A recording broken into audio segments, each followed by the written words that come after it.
As we wrap up 2025, one thing's clear. Uncertainty isn't temporary. It's the world we live in now. Noble Gold Investments helps Americans protect what they've built with real gold and silver, holding value when everything else feels uncertain. Visit noblegoldinvestments.com and take your first step toward a safe future. This holiday season, when you open up a qualified account, you'll receive 10 1-ounce commemorative silver holiday coins. Visit Noble Gold today. Past performance may not be indicative of future results. Investing in precious metals, including gold, involves risks. Consult with your tax attorney or financial professional before making an investment decision. Many supplements on the market are hard to absorb or packed with fillers, but that's not the case with Quicksilver Scientific. Quicksilver Scientific is a U.S.-based company that manufactures advanced liposomal supplements, making nutrients easier for your body to absorb and put to work quickly. Made in Colorado in an NSF GMP certified facility and rigorously tested, this is science-first supplementation. After adding ultravitamin into my routine, recovery feels faster and I don't hit that midday crash anymore. Trusted worldwide for supplements that truly make a difference in performance, resilience, and well-being. Quicksilver Scientific makes advanced liposomal supplements so you can actually feel the difference. Energy, focus, calm, recovery. Get 10% off plus free shipping at tryqs.com/podcast. That's tryqs.com/podcast. These statements have not been evaluated by the Food and Drug Administration. This product is not intended to diagnose, treat, cure, or prevent any disease.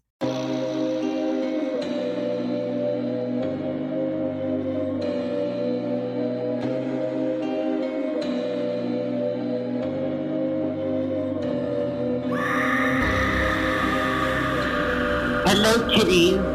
This is your ghoulie, the Crypt Keeper, and you're listening to Slasher Radio.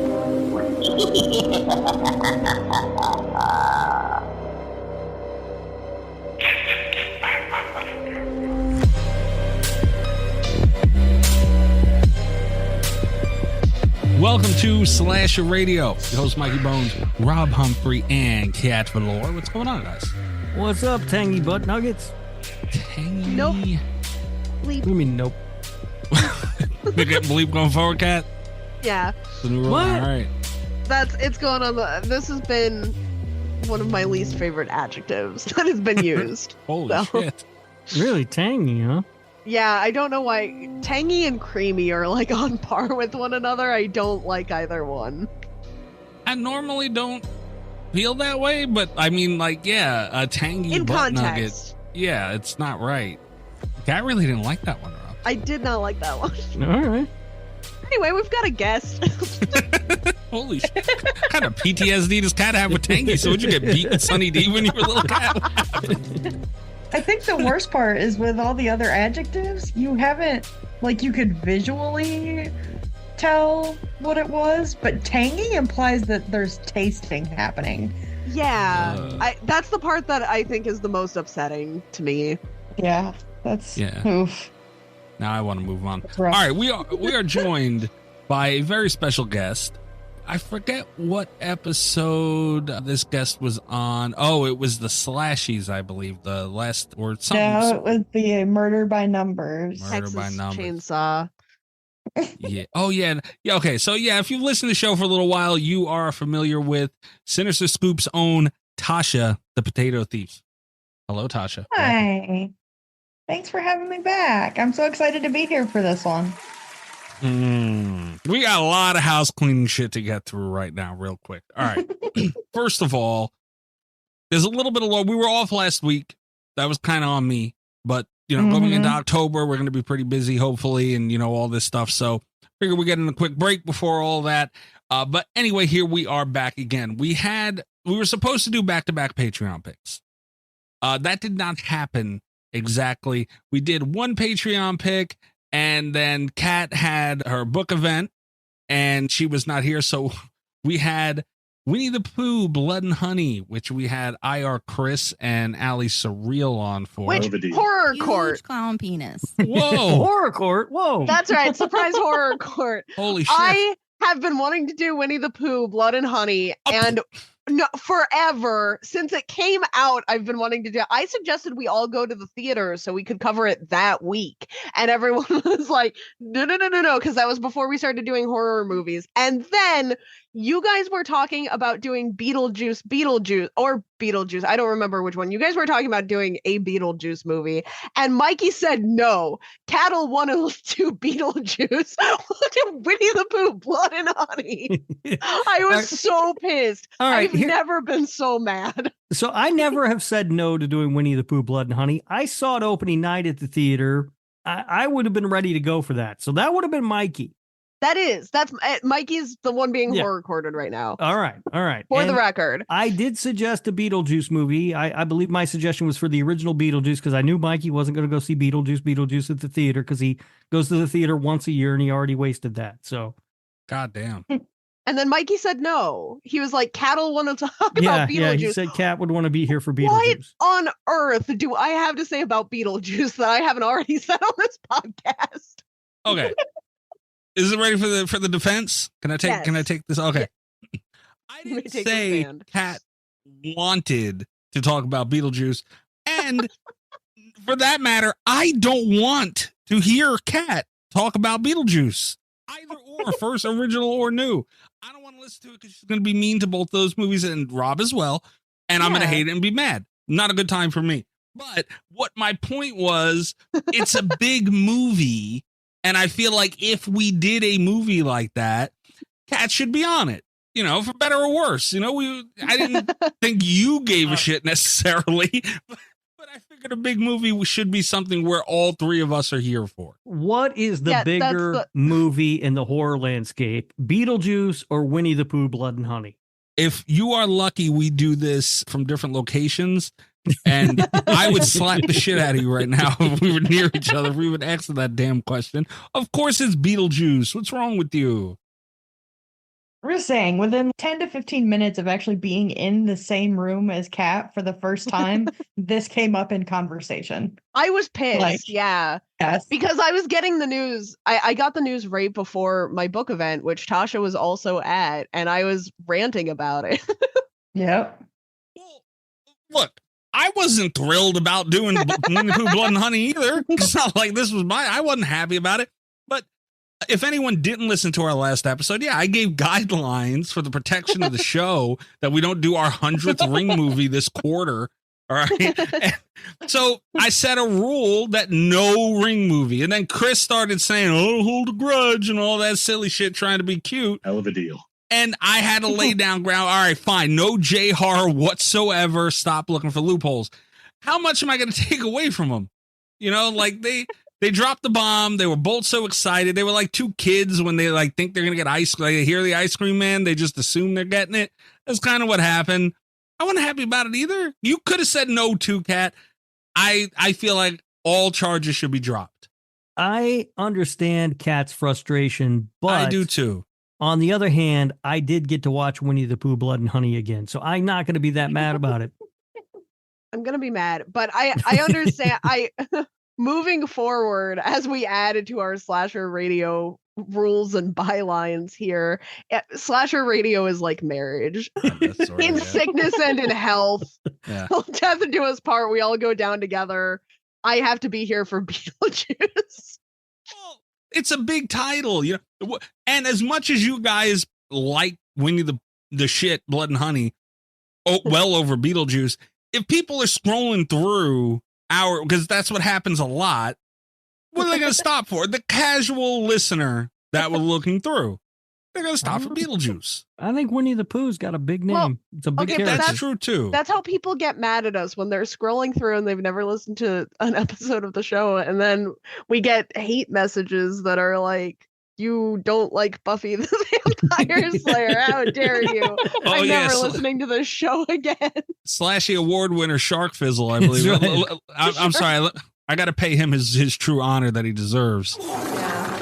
Congratulations, Shark Fizzle. You shit. Kat, how was the book fair with the hill folk there in Eastern Tennessee? Did that go well? It was great. I had a good time. I got to meet Tasha, a great representative of the hill folk. That's a hell of a weekend. It certainly was. And she it was did a great so time. It was a good. good event. Couldn't have any potatoes all weekend. That had to be miserable. No fries with your burger, nothing. Well, we did have fries, actually. You had fries. I bet Kat didn't get to eat You any. had a lot of fries. You had 2 orders. I'm glad it went well though, Kat. That's awesome. You too, Tasha. I mean, I couldn't imagine. Like, I don't know who it's a worse deal for, Rob. Tasha having to be around Kat or Kat having to be around Tasha. I can't believe they didn't both end up in jail. It would have been a better time for Tasha had you guys not wound me up with blood and honey right before I met her. I was totally on your team. I totally understand your pain. How many people stopped by your table and were disappointed to find out that I wasn't there doing selfies and autographs, Kat? A lot, including Greg. I was like, so I was trying to stay off of my phone because I was there to vend, you know, I didn't want to be looking like I was bored at the event, but I did take, I took a potato break day one. And the first thing I see is a message from Greg and is Rob there signing books? And I was immediately called out. That's funny as shit. I'm glad it went well. Also, Rob, are my charges dropped or no? I guess we have to resolve that. I mean, I understand Kat's case. I do, but I also understand where Mikey's coming from on this Kat. We did have to get out of we had to dodge some bullets of a J horror variety. If I had to watch The Grudge, you have no idea how mad I would have been. So there's only so many. I got yelled at for putting those rules down that were there. Imagine if they started saying no left and right. Then I'd be dodging Winnie the Pooh, which I was. But, you know, what are you going to do? Can I guest overturn Rob's acquittal? I don't think so. I'll allow it. Maybe. This opens the door for Winnie the Pooh, Blood and Honey too. That would make it right. Yeah. That's fair. Son of a bitch. No, I actually think you'll like it, Mikey. Shut up. Why couldn't there be better Paranormal Activity movies later on that franchise? Why? Like that wick has burned so fast for me. Well, yeah, I mean, because you're never going to top the fucking pool cleaner. How spooky is that? It's in the pool, and then it's not in the pool. Holy fucking shit. I'm glad I got out of that one. I'm over that one, rather. In our Easter egg, probably. I won't go through the whole thing again, but I'm assuming in the Easter egg, because we were already recording, patrons can hear Mr. Cat's boyfriend's excitement about the pool cleaner montage, the pool cleaner episode. Oh, I missed that. Yeah. Yeah. Oh, wait, the sex tape or? Yeah, the sex tape. Oh, the sex tape. Okay, yeah. Oh, he liked that? Yeah, he was really impressed at really the quality of editing. He was confused, but then impressed. All right.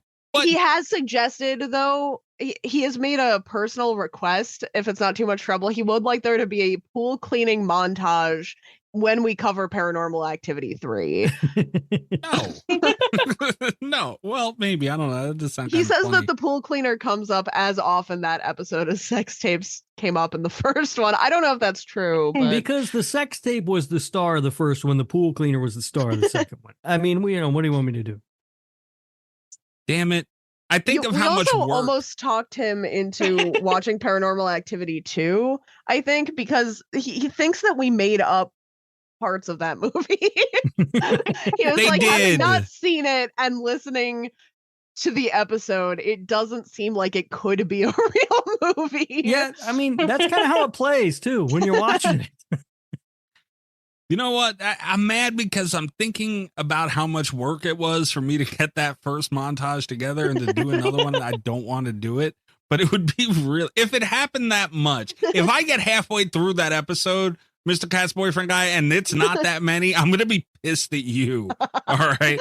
So, yeah, but that might happen. But you know what? Just for Mr. Cat's boyfriend guy, I'm going to put the sex tape montage in here just because. I like that, Rob. Thank you. The problem with the montage is I think you extended it. Like you made it sound worse than it was.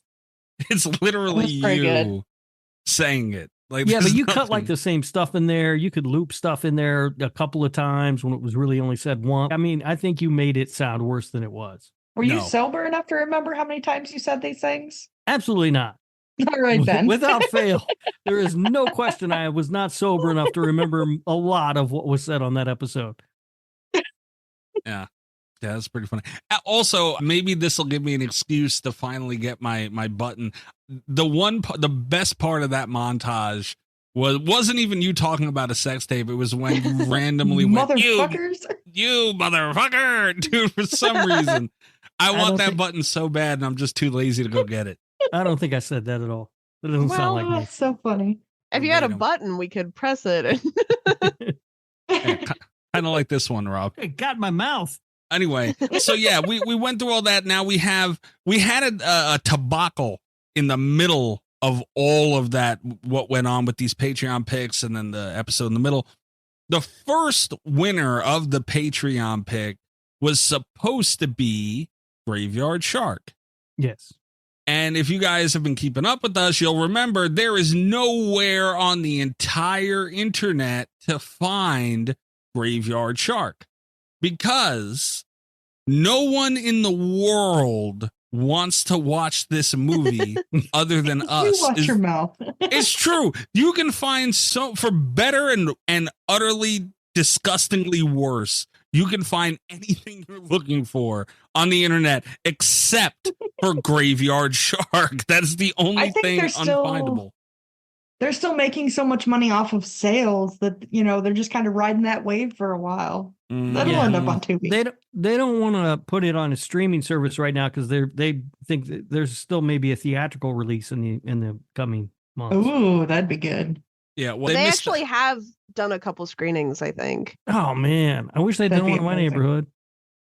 Well, they missed out on at least 3 tickets because we got a screener to this motherfucker, so they didn't even get that. I mean, look, right. I'm not gonna lie. If they brought it to theaters around here, I'd probably buy a ticket to see it.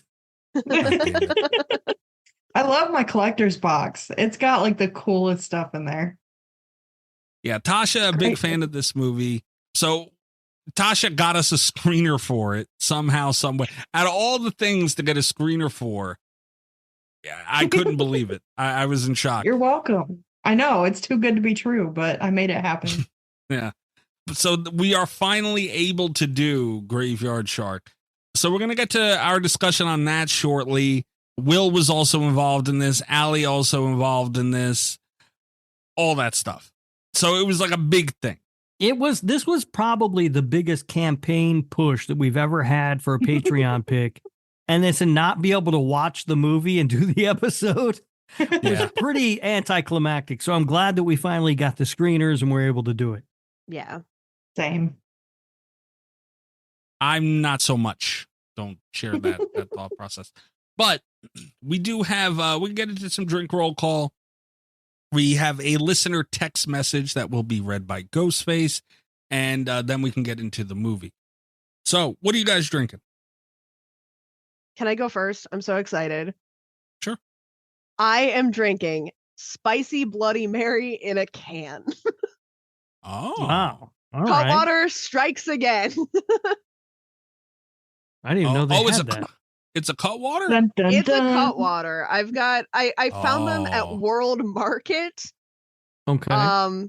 So sending in the picture, I was so excited to find a new Cutwater flavor that I didn't even question it. I just bought a whole bunch of them.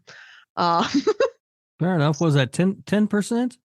Yeah, it's 10%. All right.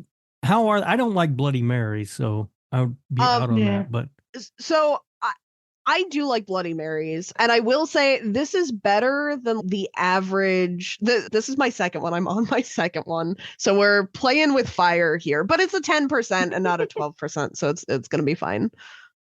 She says in denial. That 2% makes all the difference. It'd be that fine. 2% is going to save me when I get drunk and open up a third one of these on the show. It's really, while you're drinking it, I would say it's better than the average Bloody Mary that you get out and about. If you do that sometimes, I have them with brunch whenever anyone makes me go to brunch for some reason. Oh God, I can't imagine having to go to brunch. Brunch is Mary the best helps. meal. But no, so It is. the one complaint that I have, and they're really spicy.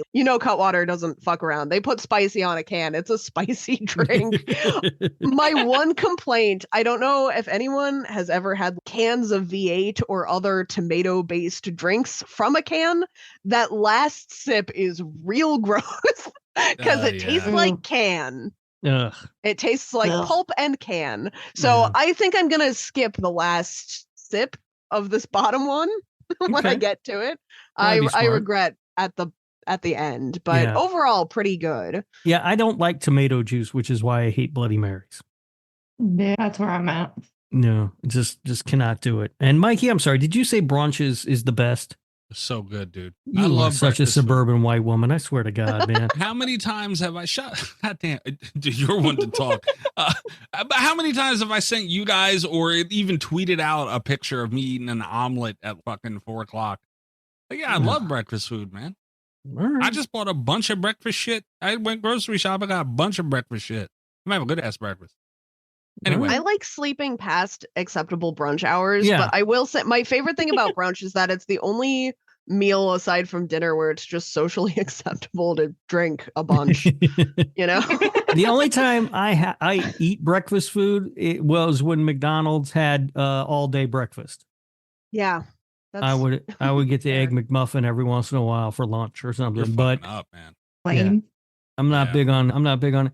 I will, or if I was like out drinking and I end up like a Denny's or a Waffle House or something, I get breakfast. Yeah.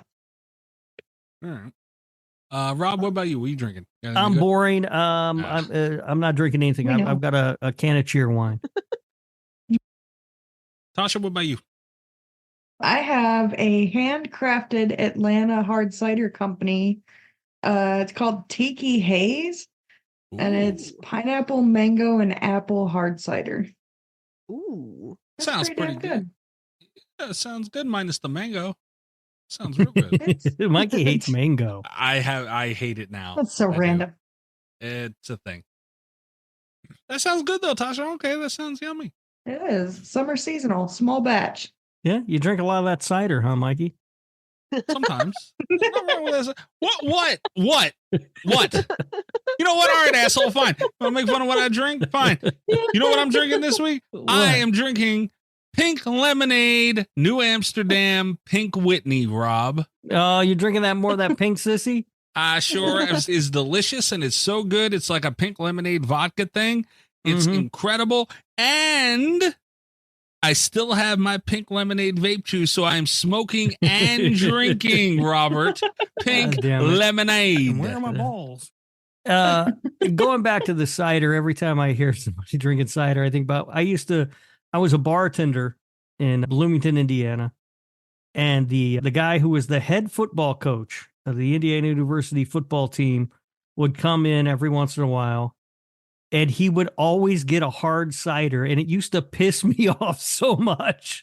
Like, no wonder our football team sucks. The coach is drinking hard cider. You got to drink a fucking bourbon, man. Come on. What's wrong, dude? Cider's delicious.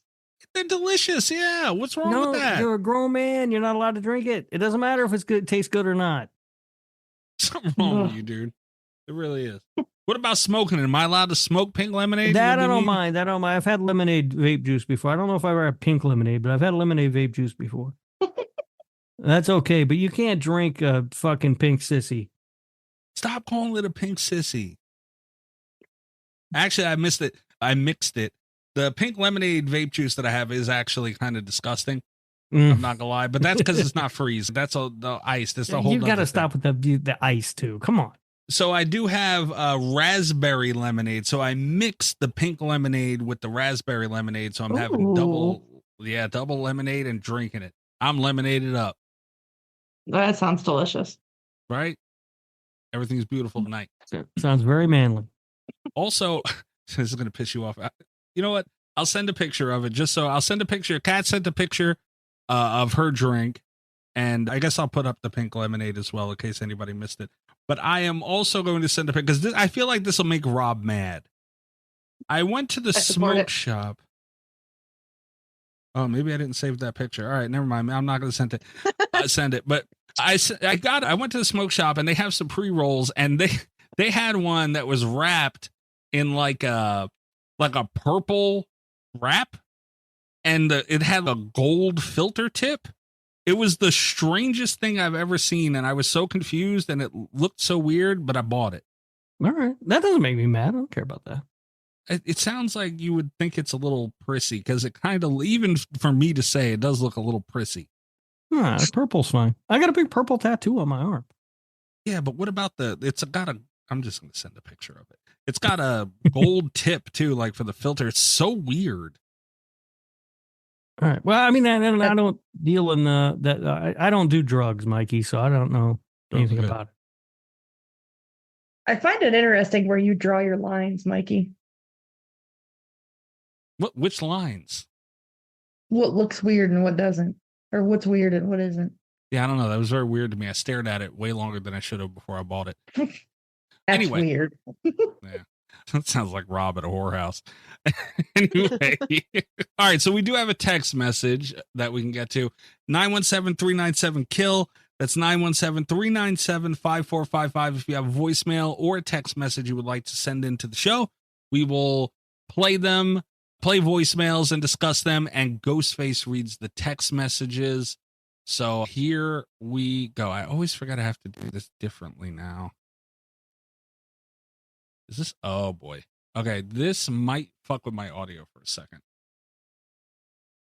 This wasn't even open the whole time. Good job, Mikey. I know, right? Okay, there we go. That was smoother than I thought it would be.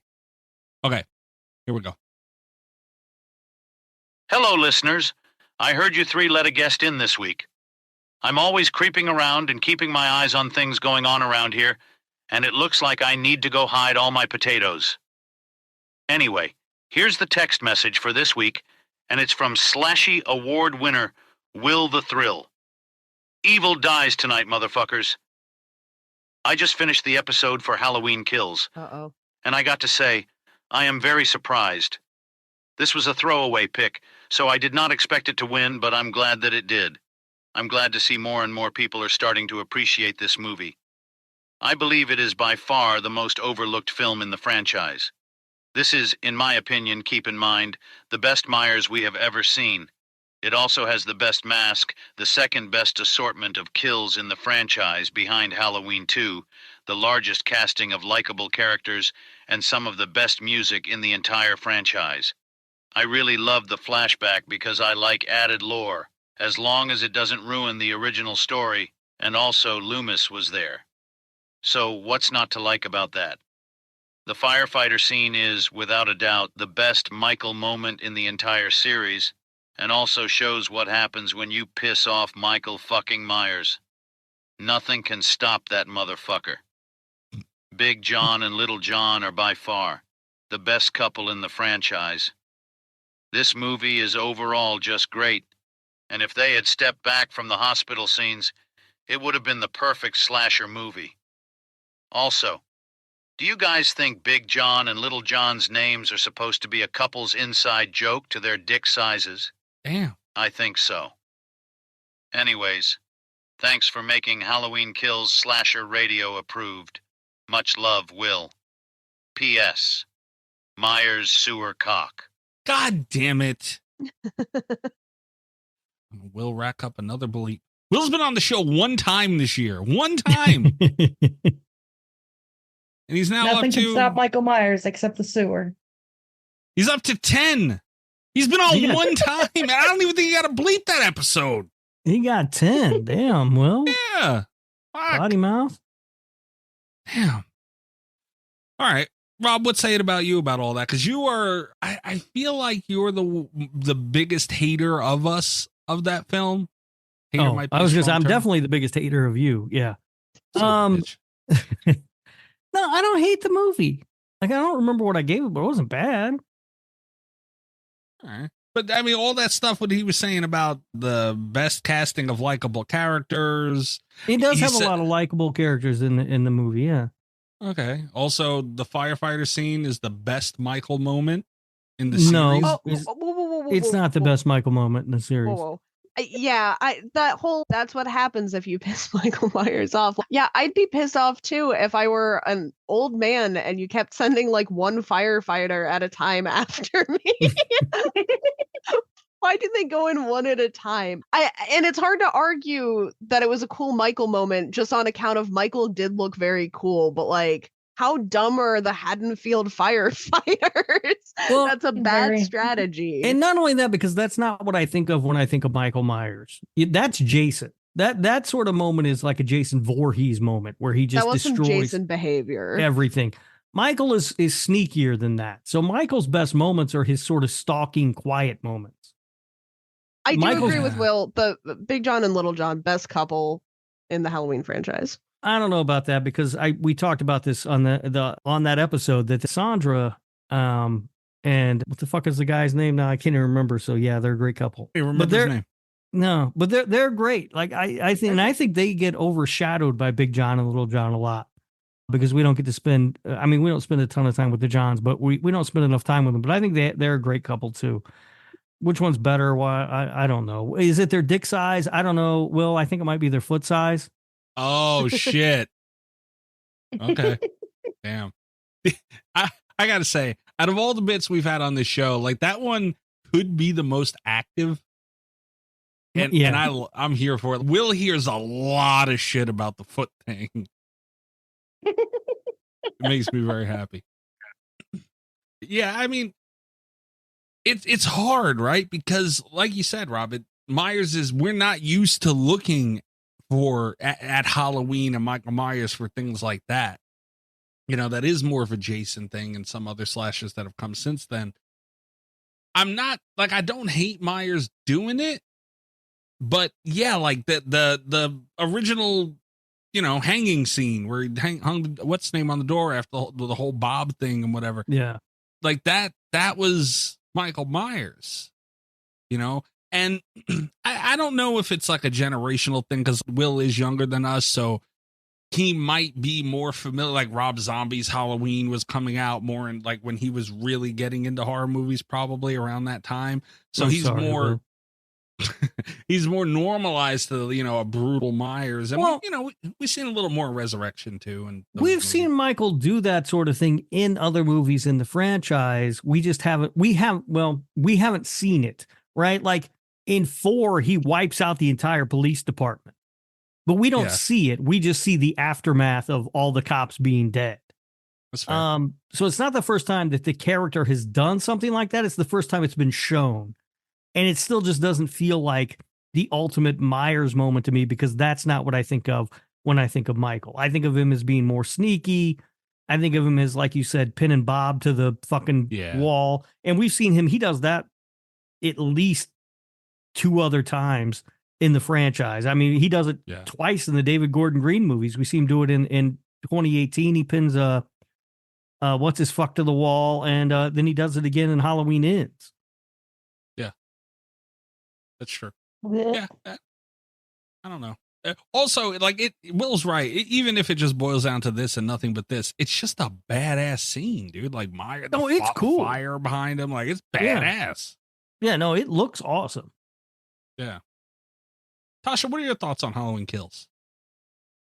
I mean, it's definitely better than Halloween Ends, that's for sure. Oh, hell yeah. Tasha, I need you to stay on point. We are not talking about Halloween Ends right now. This is a discussion of Halloween Kills. It is a reference to Halloween Kills and where it falls above Halloween Ends.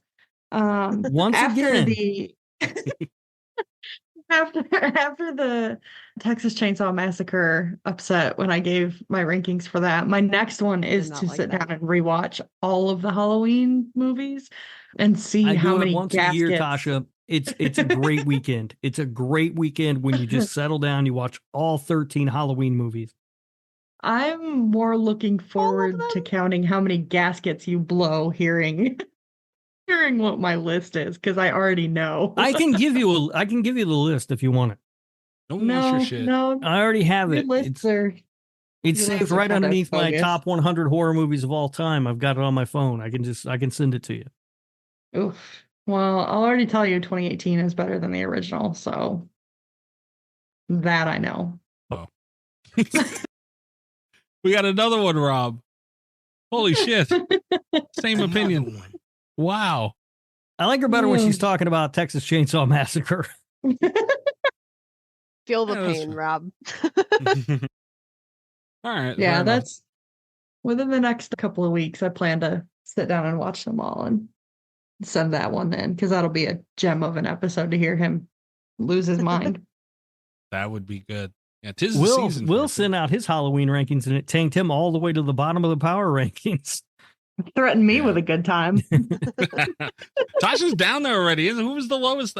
Was it Leah or Tasha? No, he spiked me back up to middle. Oh yeah, Rob. You're so erratic with your lists, man. I don't know. You're not allowed because to it's list quarter anymore. to quarter. It just depends, man. It just depends. All right. Well, nonetheless, Will, thank you for the text message. We're glad you appreciate it. I was glad when Halloween Kills won because of most of the movies that were on there. And I dodged the Graveyard Shark train. And, that was a good week for me. So I was pleasantly surprised as well. But I also, I know how much Will likes that movie. So we are now talking about Graveyard Shark. Yeah, son of a bitches. Also, check out Darth Duke Rye on YouTube. That is Will's YouTube channel. He's been fucking killing it, man. Like, he's been doing really well on there. And it's mostly Michael Myers stuff. Like, all of it so far is Dead by Daylight stuff, but Michael Myers stuff nonetheless. So go check that out. Feet videos? Come on, man. Will's been leaning into the foot thing, too. I don't know if he'll go that far, but it would be pretty funny if you did that, Will. Just make a video about Michael Myers' feet, Will. That'd be so funny. Don't do that, Will. Fucking do it. Nobody will go back to him again. They'll be like, what the fuck is this guy on? All right. Shit. Do I got to hit my button? Please hit the button. Oh, okay. Hold on a second. Oh.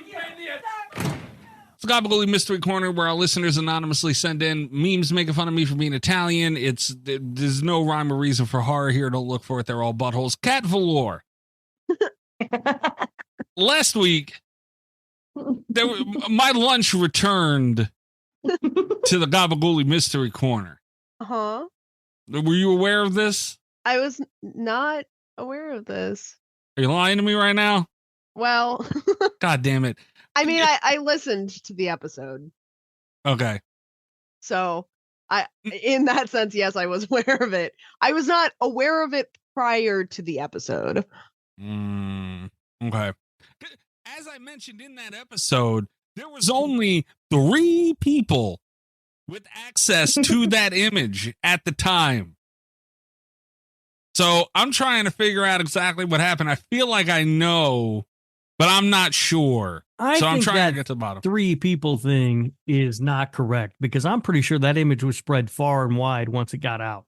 Obviously so. That's what I'm saying. How that happened? It was only the 3 people. What happened? Damn. Yeah, I even saw it, Mikey. Yeah, thanks, Tasha. That's great. Wonderful. The memes go up on Patreon. I try my best to describe them on the show. Oh, I knew it. I fucking knew it, Mikey. I told you. You kiss my ass, first I've of all. been telling you this for years. Okay, this is disrespectful, is what this is. Like, it's all fun and games. I get it. This one's not even a meme. It's an infographic. Yeah. No, it's not. It's That's what helpful. this is. No, it's not. It's bullshit. It's an Italian flag. Like, the meme is the Italian flag and like the shape of Italy. And the meme states it's gravy, not sauce. This is bullshit because gravy is brown, sauce is red.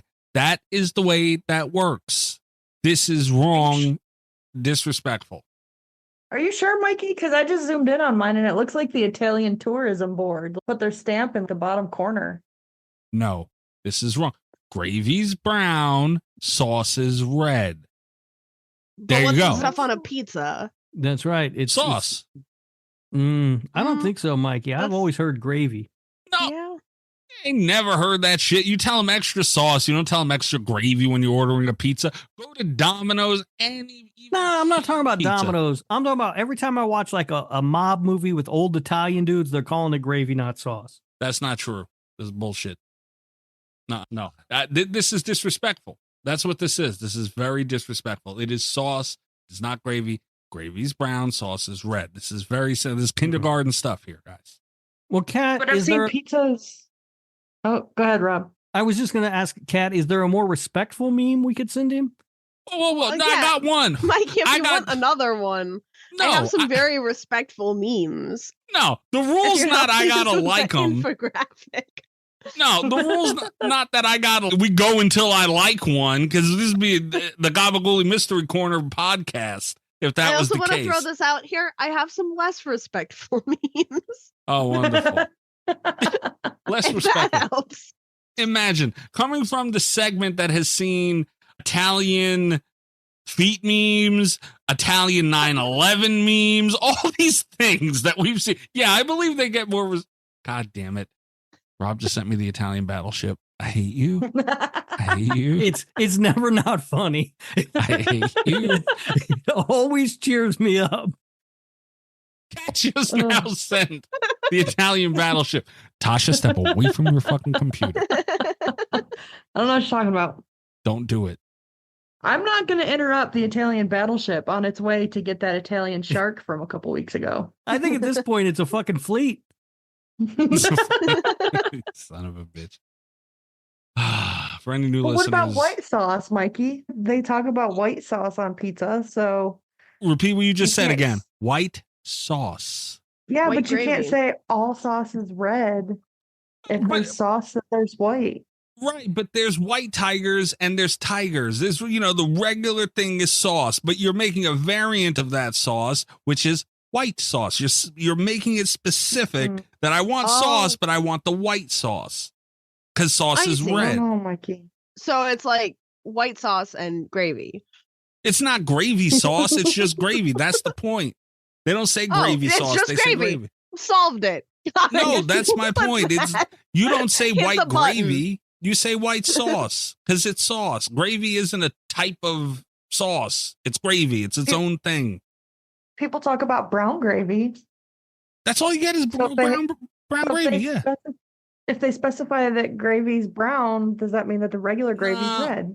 No, you don't, because when you're at Thanksgiving dinner and you say pass the gravy, you don't say pass the brown gravy. You say pass the gravy because everybody knows gravy's brown. It's very simple How stuff. do you here. know? Oh, Thanksgiving been must to be my so Thanksgiving. confusing in Italian households because you ask to pass the gravy and they hand you a thing of tomato sauce. Like, what No, the it's fuck? not. That's how I know. There never once has anyone. And if someone did, there's going to be an ass whooping going on in the Thanksgiving dinner. I'll tell you that. Oh my God, Mikey. Not put red gravy on your turkey at Thanksgiving. Is that I hate this Hold that segment. thought. Hold that thought. Why are we holding thoughts? we're getting another So- Gabbaghoulie infographic? I think So Tasha's When cooking we- one up. when we were at TBRCon, sorry, my brain just crapped out for a second there. They had a concession stand and they started serving mozzarella sticks the second day. And Otherwise It known was- as Italian Twix, Mikey. and he asked me at the counter if I wanted mozzarella sauce with it. Does he mean You call it marinara? mozzarella sauce? Yeah, No, he meant he should've- marinara. He should He have. called it He mozz should have said. sauce. Well, he's an idiot. No. I can't help that. The guy's an idiot. You say marinara. I knew what sauce you meant. Everybody does. This marinara sauce goes with it, which, by the way, is red. While we're talking about stuff yesterday, I forgot to get a picture yesterday, but I went to Oktoberfest, which was at the same place as the Italian Fest, and they had an authentic Stromboli cart there again. Ooh, authentic Stromboli. Yeah. That But wait. German Stromboli. Oh yeah. I was going to ask. So you said Italian festival. Is this it was Oktoberfest had an authentic Stromboli? Oh my god! Look Yeah, at it those. was- Did they It also was have the Oktoberfest. authentic Miller Lite that they were selling at the Italian festival? No, strangely enough, I got real German beer. Oh, no. But at the, because I went to the Stromboli stand because I thought it was just too funny. And I went to get a picture of Stromboli. They did sell me different stand, I promise, hand to God, but they did sell me a Flamin' Hot corn dog at Hey, the man. Stromboli place. And I Listen. was like, well, I'm not even mad. There is no problem with. I don't care if I went to fucking Chinatown and seen the Stromboli place. If it's good, I'll eat it. Stromboli is fucking good, dude. Ain't nothing wrong with that. I'm not mad. Now We'll they see a put picture onions of on it that in the shit. corner. Yeah, I gotta get no onions. Yeah. Shit, you gotta No, be and careful. sometimes I get them to sub mushrooms, and that's good. Yeah, mushrooms. You can get. That's the thing, dude. It's like a build your own giant hot pocket. Like, Yeah. what's not to like about it? Yeah, I'm no, I'll never be mad at that. No, Stromboli's a home run. Hell yeah. Except that stupid. What was? No, that was the calzone. Pretty much same thing, but yeah, that calzone meme we had, that was disrespectful. Oh, yeah. I'm gonna need you to pull some strings for me, Mikey. My local grocery store, the one that sells the It's a Pepperoni stuff, they stopped carrying the Screaming Sicilian loaded buffalo chicken breadsticks. So I don't know who you have to call on your side of things, but if you could get them to remedy that, I would really appreciate it. Okay, hold on a second. I want everybody involved right now to sit back and listen to what's going on right now. I want everybody to take in this conversation as a whole and really do some deep dive searching. Okay, that's what I need to have. This is literally an attack on a nationality. Live, recorded for the world to hear is what's going on here. What makes you think I'm in charge of all the Screaming Sicilians, which I have in my freezer, by the way? That shit is bomb. But that's besides the point. What makes you think I just have pull in all the fucking Italian shit that goes in and out of the fucking import-export department of this country? You seem like a really important guy, Mikey. You need to talk to someone that knows it's called gravy. That's disrespectful. Are you going to save the mustache from the Screaming Sicilian box, Mikey? Nope. Because I've got mine still here in case I need it. So that's the most. We're spending way too much time on this segment. That's the most ridiculous thing in the world. The fact that you can walk into Rob's house, right, and just see a cutout mustache sitting on his desk, not in a drawer, not in a, no, nothing. it's right here. It's right by my computer. I can pick it up right now if I need it. And it's ready to go at any moment that I might need it. Why would you ever need that? You never know. You never know. That's what you've turned my life into. I blame you. Yeah, this is kind of your fault, Mikey. I'm gonna go to jail for murder. All right, moving on. We are going to take a quick break, and we'll be right back. God help us with Graveyard Shark. I hate all of you. I didn't do anything. Me either. You kiss my ass.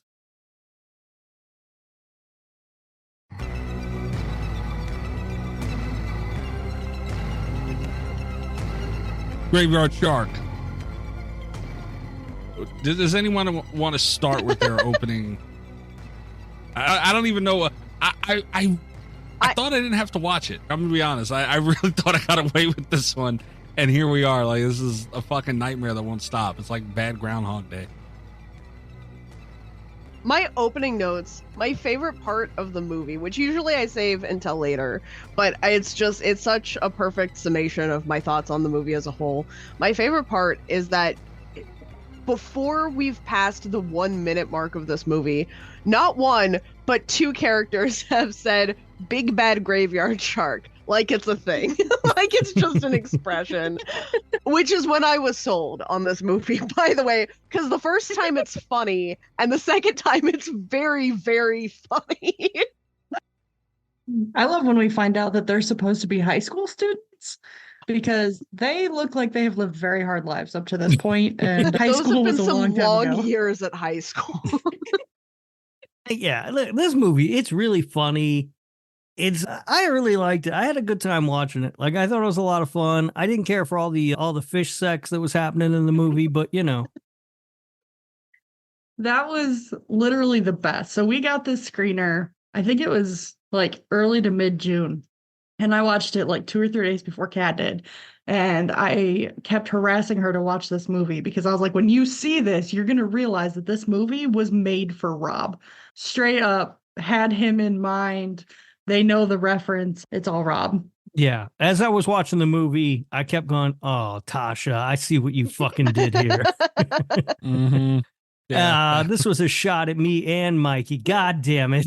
I mean, there's a whole song.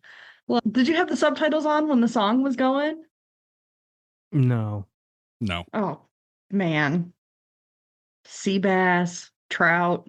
Oh, there was a lot in there. It was gold. Like, the songs in this movie were great. And this movie was a lot of fun. It's really good. I don't know that I have too many complaints about it. Like it's, the acting is what it is, but it's fun. Like it's a fun movie. Okay. And now Mikey Absolutely. comes in and ruins everybody's good time. Well, because Mikey hates fun. Okay. Graveyard Shark. The bullet I thought I dodged. Everybody knows I hate shark movies. I have a whole genre in my head that I made up for shark movies, and some of them aren't even shark movies. It's just the embodiment of bad. Is a shark movie to me at this point. Like just things that are ridiculous, bad, that low tier of movie. It's a shark movie to me. So that's how deeply ingrained this is in my being and thought process in general. Now, all that being said, Graveyard Shark was not as bad as I thought it was going to be. Aw. But still bad nonetheless. The only saving grace of this movie was it was kind of funny. And Yeah, it was. a good 90%, if not more, of that kind of funny was to Captain. That motherfucker was hilarious. All right, like I'm talking from the first time we seen him when he broke into that like meeting room thing. Yeah. He's going off on all of them, man. I don't want to hear that. What did he say? I don't want to hear that Graveyard Shark took my mama and all this shit. It was so funny. And like he went on and on about like somebody gonna get their ass ate and like all this shit, dude. It was just funny as shit. Like it was absolutely, he was hilarious. But that's really, I really looked forward to him a lot. Like I really liked that guy. But the rest of the movie was bad. Like they had more attempts at comedy and very few of them landed if Captain wasn't in the scene. And here's the biggest thing. This movie was way too fucking long. Is anyone going to argue with that with me?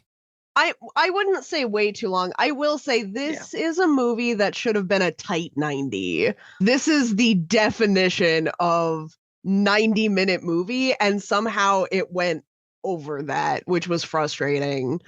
And it wasn't like there was one absurd scene that was like, oh, well, because usually when I say this movie should have been 90 minutes, I mean, like, I wanted it to cut off at the 90-minute mark because I didn't like the end. This wasn't one of those things. It just could have been trimmed down neatly to 90 minutes over the course of, making several smaller cuts. Yeah, Mikey and I watched this together. And yeah, that was a treat for me, huh? Yeah. And I didn't feel like it was too long until he started bitching about it being too long. Mm-hmm. Mm. So I don't know if it really was too long or if just, the monotony of hearing Mikey complain about yet something else that's fun made it feel longer than it actually was. Funny thing about that, I was bitching about it too long after I've been thinking it was too long for a while.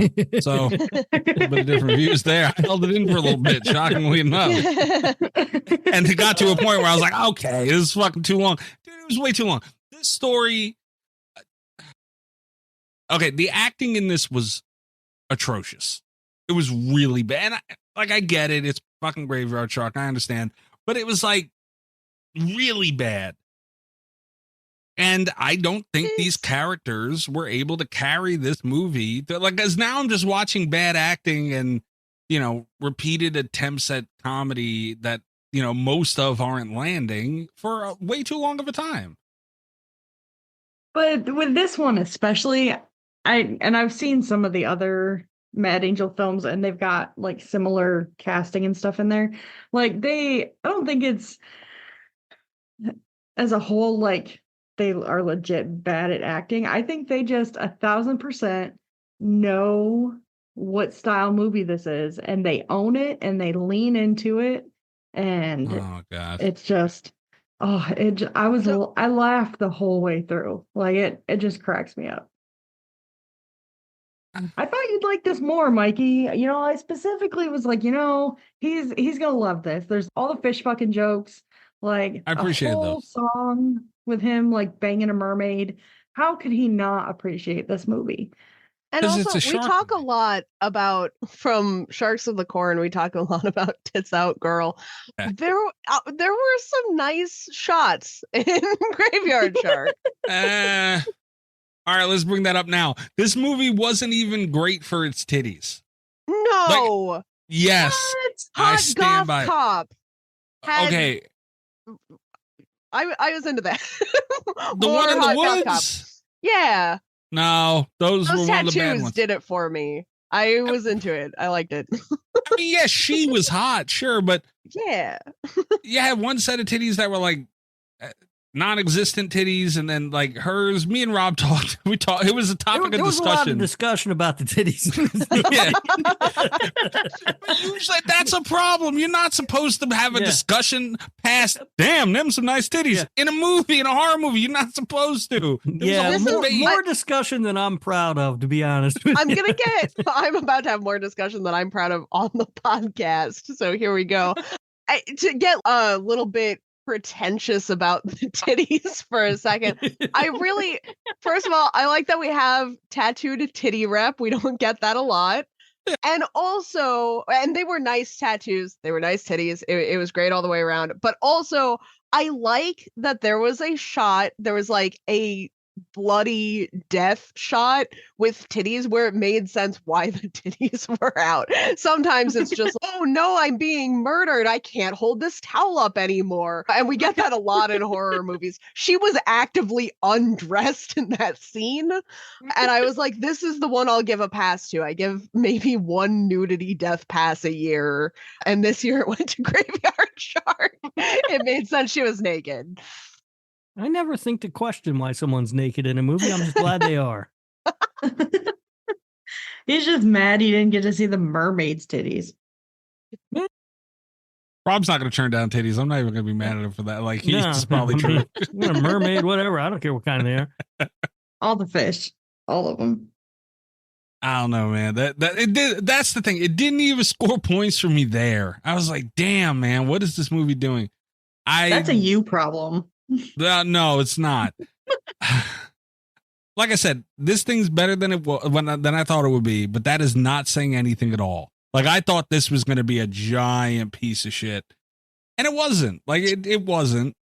And this is still something that, like, it's not like they did enough to win me over by any means.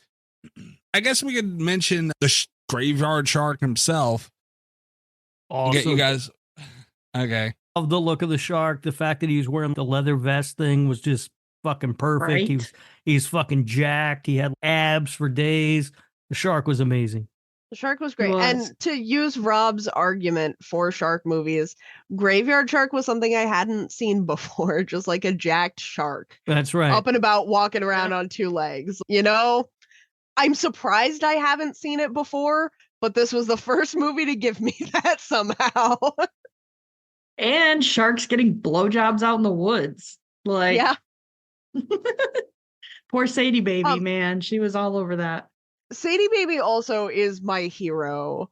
Like, there are a lot of Wait, is she movies- your hero because she blew a shark in the woods? Yeah. Okay. Ironically, what an insane decision that was. But I really like it because every now and then in like a horror parody or just a strange enough horror movie, someone gets the idea where they're like, I'm going to save myself by having sex with the killer, and it never goes well. But Sadie Baby just looks at this shark creature and his abs. She's, you know what? I can get us all out of this. And I love the unbridled confidence. And I love how long it works for. That's Enough that he because, picks her up and carries her away. yeah, you feel like it's going to go a lot worse for Shady Baby than it does. So at first I was like, I really respect her even though she's about to die. And then when she doesn't immediately die, it's all fuck. All right. I wasn't in love with the. All right. Rob, were you able to find a budget on this movie or no? Spoiler alert for later on when we get to facts and trivia. Right. There are none. Okay. Yeah, Zero. the IMDb page is not up yet. I did find some reviews, which we will talk about, but yeah, the IMDb page is completely just not there. And Rotten Tomatoes recommended 6 other shark movies because it couldn't find this one. There's no one in the world wants to watch it but the 3 of us, man. Tasha's seen it already. I own it. It's brave. Yeah. So good. Like, we're stuck in a thing here because appearance of the shark. Do you just have a shark swimming through air around a graveyard? You know, because that would look ridiculous and also be very expensive. Not that however, I would also watch that movie. That, I will say, that was my biggest disappointment. My first viewing of Graveyard Shark is that I think bad CGI sharks spoiled me a little bit because it showed me a lot of floating sharks just in like parking garages and homes and streets and factories. And I was like, I would really like more of this in a graveyard, please. And then he had legs and I was like, whoa, what? Why? But I got used to it, you know. It works. He grows on you. Yeah. It was absurd. But I don't know which is worse is the problem.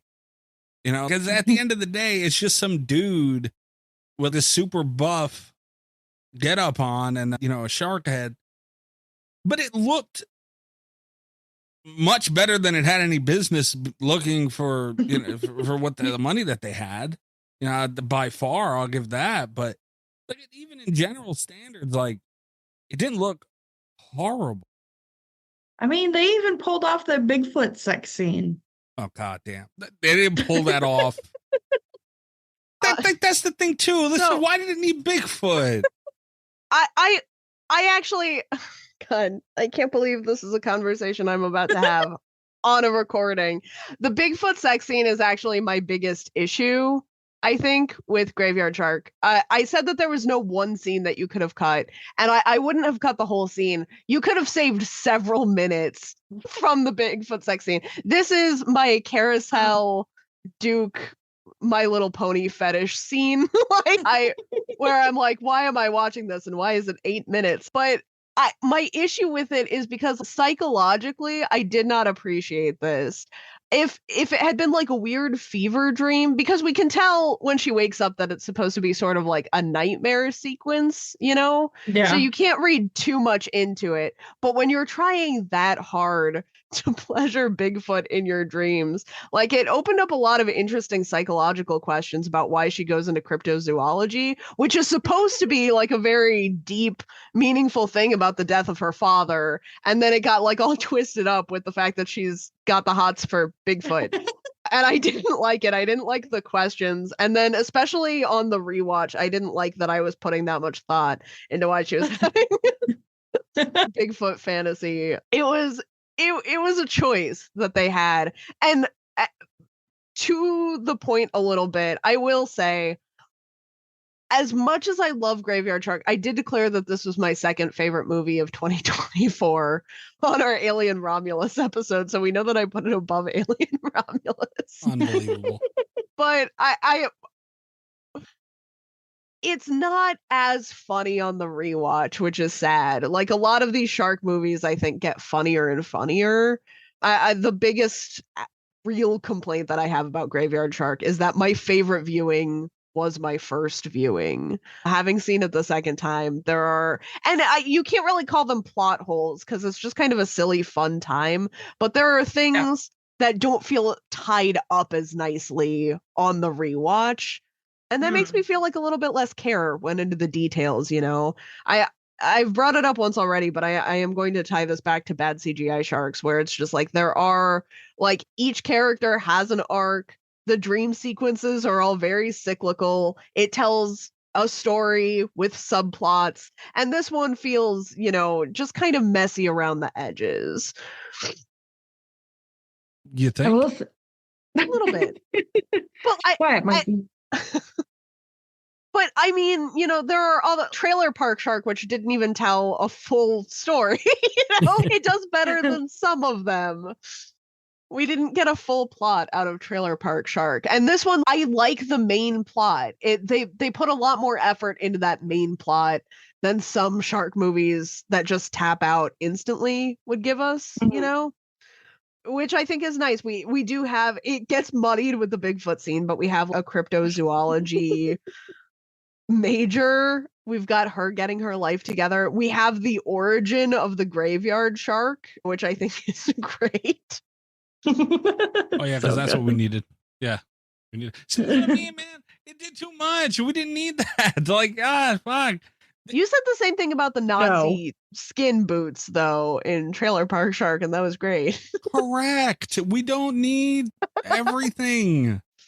Like, we needed this origin story, Mikey. Like, that was like the biggest entertainment of this movie for me, was knowing that Rob was going to have to watch that. Rob, come on. All these things that we're talking about, the prequels, well, not prequel, but, you know, the story of the origin story of this guy, and then this and that, all these things that we're listing, you don't think Bigfoot, you don't think, I understand how much you love Bigfoot, but come on, man, the movie didn't need all that. I love seeing Bigfoot get his dick wet. You know that. But let me tell you this. The origin story of Graveyard Shark was necessary because it makes sense why we have a shark walking along with fucking legs, right? Who like cares? It makes sense. They could have done it quicker. They didn't need to be there at all. You sat down to watch a movie called Graveyard Shark, or in Tasha's case, spent $70 to $80 to forever own Graveyard Shark. You have committed to. You don't need to fucking know why there's a dude walking around like a shark. You don't need to know. But that's what separates these movies from the upper echelon of shark movies from the lower echelon of shark movies. God. Because there are a lot of shark movies that would just be like, oh, science, and leave it alone. Yeah. But you know that we get to in uncomfortable detail see the science of Graveyard Shark. And that's the thing. Like, you're right, Mikey. It's not necessary to know. No. But it's okay that it's in there. They spent too much time on it. I'll agree with you on that, which is part of the problem with the movie feeling long. And you could have just shaved a little bit out of that, you know? And you also maybe could have shaved a little bit out of the drug-fueled ice cream eating montages, but those guys we did not need. Those characters should have been excised from this movie entirely. That one guy drove me fucking nuts. I don't know his name. There were two guys. One was named Pookie, and he was cool as shit. The other guy was just annoying, and it was Doug. Pookie wasn't cool. Pookie was cool. The other guy sucked. And they tried to make him funny because he just kept naming stupid strands of marijuana or whatever over and over again. It's not funny. It's not original. And he's completely useless. But Rastafari and Jack Black is okay. Amazing. God damn it. Rasta Jack Black is amazing. Best stoner in a movie ever. God damn it. Rasta Jack Black dropped a whole joint in the pool. That is no. Mikey, that's wrong. The best. Which stoner out of the three, out of Doug, Pookie, and Safari and Jack Black, which one irritates you the most? Absolutely the Doug, I think. Yeah, no. God damn it. Up until this movie. You're supposed to say Jack Black. Nope. Up until this movie, Jack Black was the worst stoner I've ever seen. That guy, that was the worst stoner I've ever seen in a movie. Top 3 worst stoners I've ever seen in a movie. Doug is number 1. Rasta Jack Black is number 2. If you say Marty, I'm gonna kick your ass. The motherfucker from If you Cabin say in the Marty, Woods is number God 3. Mikey, I'm driving down there. Robin, back me up on that. Marty is minus annoying. Jack. Thank you. Marty is annoying. Marty was too buff. They made him wear a shirt. But He's Marty amazing. isn't half as annoying as Doug is. True. Doug Thank is you. fucking useless. Pookie is awesome. I love Pookie. Doug sucked. All he did was the whole movie just name strands of weed that half of them don't even exist. Yeah, it was just stupid. I It's didn't so like that dumb. character at all. And that they could have saved some time by not having those guys in the movie. And I'll tell See, you there another was a- thing. A lot of these movies are aimed at that type of demographic that will sit and get high and watch something dumb like this. You need to nail that. I'm sorry. You cannot be that far off the mark, at least. That was a terrible character. There was a lot of nostalgia in there, though, because I don't know if they have it down near the city, Mike, but these guys are from Utica, and they kept throwing in Maggie Moo references, and I wanted ice cream so bad, and they Oh, don't have that is- Maggie Moos down here. Well, okay. Well, it must be an upstate New York thing then. But it Nobody is knows like what the fuck a Maggie Moo is. Jesus I don't Christ. it is the best ice cream ever. It's so I'll- good. I'll swing by when I'm going down there to fight Mikey about Marty Do from Cabin in the it. Woods. All right, fine. Do Marty and it. his stupid coffee mug bong or whatever the Ugh, fucking thing fuck. was. That's the best weapon ever in a horror movie. Made no sense. Oh, if you get pulled over, they want to. Your car smells like weed, man. What Yeah, are you they're doing? going to search your shit no matter what, Marty. Whether they find it or not, you are fucked, Marty. Jesus, that annoyed. That might have been it, though. Honestly, with Marty, like that pissed me off immediately, and I was like, "You idiot! There's no way a stoner would feel that safe." No. In Marty's defense, he's not an actual stoner. Like they shaped him into that role. Well, that's his fault for taking the role. I don't know what to tell you. I gotta No, watch what I mean, gotta like, watch. his original character, how the characters were all changed into the stereotype. Showed up He with was a like a coffee bong. genius. I don't even own that.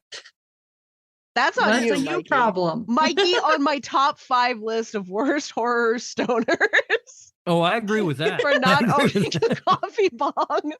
I have a gold tip joint right now. I don't want to hear nothing. I'm looking pretty good right. This is like a Versace joint I got going on over here. I don't want to hear it.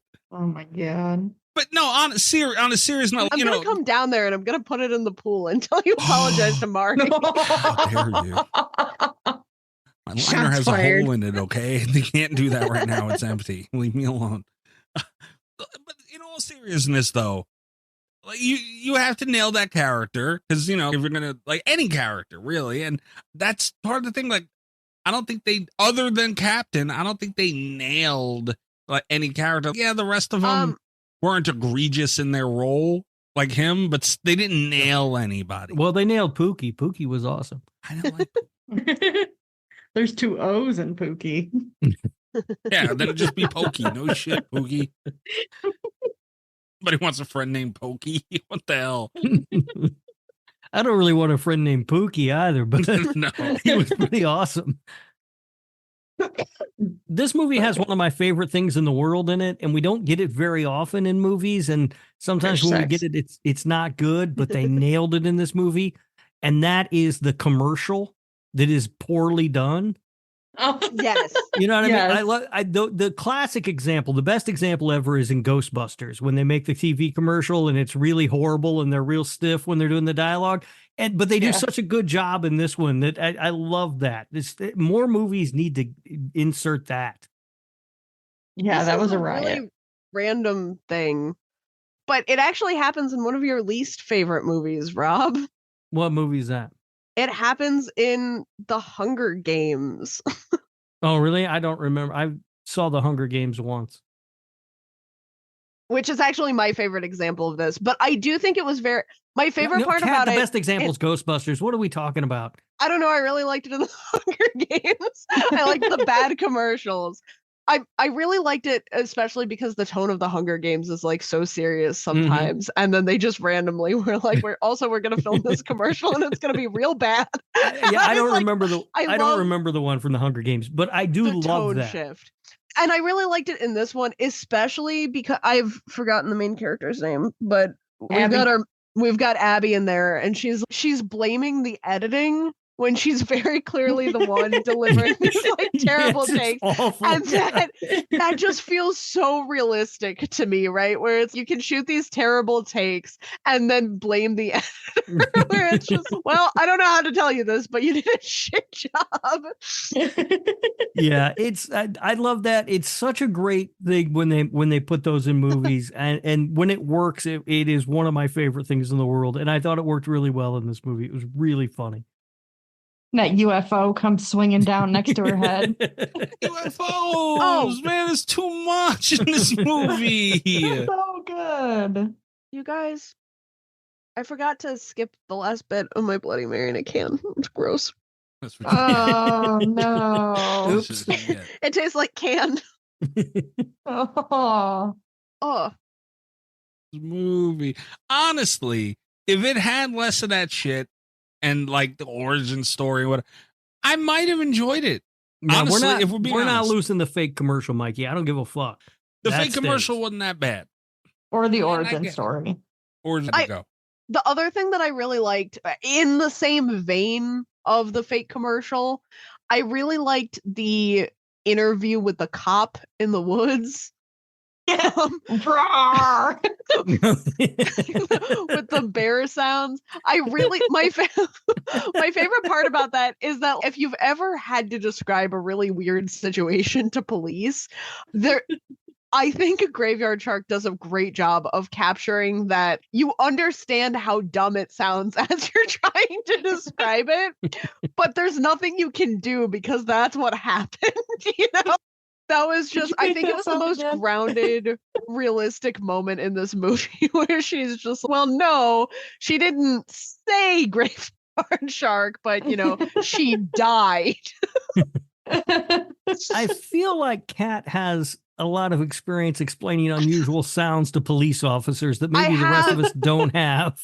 I live in a bad neighborhood, guys. I have to take a lot of statements where I'm describing stuff to cops where I'm always like, well, there were children screaming, but I mean, they do that all the time next door. And then I realize that I sound like the asshole, but my neighbors are children that scream all the time next door. Can we get Kat out of a third world war zone? What the hell's going on over there? Out of Ohio, guys. I was going to say, let's make it Ohio. It's okay. I'm going to be in New York in just a few hours. Fighting Mikey. And to get some Maggie Moos or whatever the fuck. And Maggie Moos, Yes. yeah. Oh my God. One of those places that do the little sample spoons. That's great. Ooh. And even before the interview with the cops, I also did really, there's the scene where she gets to the dying counselor lady and tries to put her intestines back inside her body. She's just will Pine put those needles back in. Yeah, Yeah. it's covered Yes. in leaves and stuff. Yeah, we talked about that when that happened as well. Yeah. From Mikey's Ugh, silence, I'm just- taking it. He was not a fan. That would be correct. He didn't think it was viable medical treatment. I thought it was fine. No, none of it. Okay, well, Mikey, you can't judge medical accuracy. It didn't work in the movie. Like, they nailed it. But I still can say I don't want to see it in a damn movie. I don't know, man. Honestly, originally, my thought going into this was its biggest crime above anything else was it being too long of a movie. But honestly, which attributes to that point, but still, the biggest crime of this movie was just doing too many different things. The more we talk about it, it's like the UFO, the Bigfoot, the origin story, you know, so many things. And, you know, like the commercials and stuff, which were fine. They were good. But, you know, like you're adding so many elements and then it's which like you had some good ones and you should have just stuck with those and rooted out the stuff that you didn't need. That's my opinion on this. And it's so hard for me to go in a world where, you know what, I might have liked this, but there's just so many things in the way. It's Go ahead, Kat. it is kind of rough because there are so many movies, there are so many shark movies, as Mikey likes to call them, that have a tough time getting to the 90-minute mark. It is a very different kind of critique to be like, you went over. Yeah. That is could've- true. It does help, I think, to have one person that's not, and it's something we see with small studios a lot, where there's no person that wasn't directly in the making of the movie watching the movie back before it goes out. And I think maybe one non-connected person could have made this a really great experience if they had just been like, no, here's the 17 minutes you need to cut out of this movie. Yeah. Yeah. It could have used some trimming. There's no doubt. The last note that I had about this movie is the other thing that I really love. It ends with its own rap song. And I love that. That's so also my last note, Rob. I Yes. love when this one had a couple original songs in the Yes. back, and those Mhm. didn't go unnoticed by me. But always my favorite song is the rap song at the end. Yeah. If you make a movie and then you have a rap song about the movie that I just watched right at the end, I'm going to love it every time. No, terrible movie. It was awful. Best part of Feast 3. Oh, God. I got my hopes up when we came into this, and Mikey was like, it's not as bad as I expected. That's not saying And- much. That's You not know, saying just- shit at all, actually. I mean, but that's high praise coming from you, quite frankly. Yeah, but it's On still a shark praise. movie? It's true, but it's still praise coming from so low, though. Like where the basement of this thing is, we're talking ground zero. What do I have It's to do to hard. make you happy, Mikey? There Don't was pick a fish shark fucking movie. in here. It could have I made fun understand. of. Oh, I understand, no. but No, you don't. You don't look what I had to understand. go through for it, Tasha. It's What? not right. No, A campaign? Kat does this, Tasha does this, a couple other people. You know how to make me happy? Don't pick a fucking shark movie. That'll make me very, very, very, very happy. Or a Ring movie at this point. Oh. It was a What- shark movie that poked at Rob. We picked Winnie the Pooh, Blood and Honey, and you got mad. That's not a shark movie or a Yes, Ring it is. movie, Mikey. It's a shark movie. It's That's not a Ring shark. movie. There's not a single shark in that film. Well, you know my rules in my head. Leave me alone.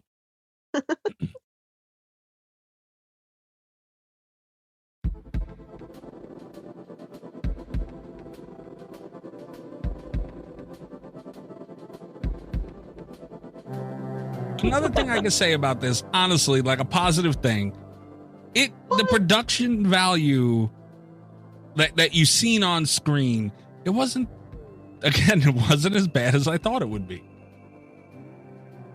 I mean, that Yeah, achieves okay. something. What, Tasha? I And the think way that's- they like shook the camera with the huge fight at the end was great. Like an old school Godzilla. Yeah. So many good things, Mikey. Well, let's not get carried away. So many good things. But the production value for what it is, it was there. You know, like this was better than like Sharks of the Corn, and I'll even say, Well, hang on. I feel like Sharks of the Corn had terrible production value. Kat. I Come don't on. know, dude. It had a drone and it had the blood splash cam, which was just amazing. And they had a helicopter and those amazing effects that we saw Right. of the shark swimming in the cornfield. I mean, And the mob costume for the little girl. yeah. You guys That was can't great. can't take shit seriously, can you? Not a fucking thing. Nothing. The effects looked really good in this movie. I All right. had one small nitpick with the effects, but overall I was really, really impressed. And this is one of those hyper specific pet peeves that I have. And I think it's maybe because I went to art school. It ruined me. I made a lot of fake blood in art school. Nobody told me to do that though. It's just a fun hobby that I had. But it really bothers me when in movies the kill shot blood looks different than the post blood, than the post scene blood. I don't know Mhm. why that bothers me so much, but like the red grading was very different. And it's like Yeah. in the effects where people were getting killed, the blood looked great. That's great low budget blood. But like in the scene where she's showering and it's Kool-Aid, I was like, hey, what happened to our blood budget? Like, why is it suddenly so much worse? But other than that, I think the practical effects were surprisingly good in this. Kat's not wrong. And I was sitting here when Kat started saying all that, and I was like, man, I wonder if it's the same thing as I had. And I'm like, no, they always give me shit for going on about blood. That's probably not it. And it was it. The blood looked very watery and, you know, in certain scenes where it's like, okay. Yeah. And I remember I tried to not ding it too hard for that because I remembered other scenes where it looked pretty good, you know, even really good in some scenes. And see, when Kat was talking and she said one of her hobbies was making fake blood, I was just like, yeah, that tracks. That's the. Oh, well, yeah, that too. Yeah. If somebody said to me, "What do you think one of Kat's hobbies is?" I'm making fake blood. That would have been one of the first guesses I would have had. I went to that Tom Savini course, and it was really cool. But then I was like, well, now I know how to make fake blood. I've got to keep doing it. Right? How much did he charge you for that thing? A lot. I can't believe you, motherfucker. Tom Savini. But I think there's a very strong message in this movie that, Mikey, especially because you feel like people come after you so much, you just need to remind yourself that you are not prey, you are a survivor, and you will not be eaten. Not be. I'm gonna refill my vape and act like she didn't just say that. That's what I'm gonna do. That's like lemonade. Top tier merch, by the way. No. Right? Top tier merch is "I'm the captain now" or whatever that dude's shirt was. What was it, Rob? Do you remember? Good. Yeah, it was "I'm the captain now." That's what it was. Dude, that motherfucker is great. Like, honestly, this was a little bit of a disconnect too that I had throughout it because he was so funny. He was hilarious. He had a couple of dry spells, but for the most part, he was hilarious. There is no fucking way that the majority of his dialogue was written for him. There's no way. And it was hard because I feel like he ad-libbed a good amount. And when you have someone, if that's true, or at least he's a good enough actor to make him come across great, because the rest of the dialogue wasn't great. I hope you guys can admit that.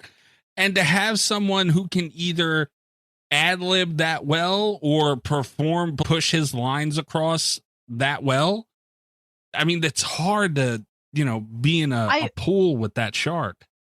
I will say though, that is another kind of pet peeve that I've had that we've talked about with these movies. And I gave points to Five-Headed Shark Attack.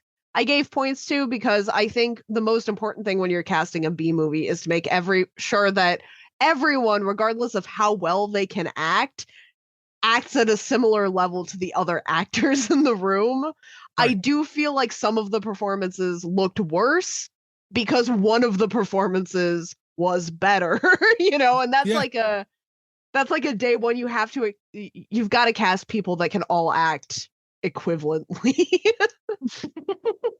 because otherwise it shows and other performances will suffer. The other issue that I have with him, and this is kind of a damned if you do, damned if you don't situation, I guess, because he was the best character. I think he gave the best performance in this movie. He was very funny. He was the most believable in a very ridiculous situation all the time. And it's when you have someone in your movie like that's delivering these really great lines, that's making the most out of the material you give them, the automatic thing to do is give them the most screen time possible. The other side of that is that I think as a character, it's actually much funnier if he has no relation to the graveyard shark whatsoever. In my head, that's much funnier if it's two different characters, because the fact that he just comes in unrelated to yell about the graveyard shark while also stealing donuts would have been the funniest bit of all time had they left it alone. But you're damned if you do that, because of course then you don't get the rest of Captain's arc, which is basically all the best parts of the movie, you know? Yeah. That's so I wish good. they had been when twins. she's like, yeah, when the doctor's, oh yeah, it's fine. He does that every week, but he still struggled with the door the way that he did. Yeah.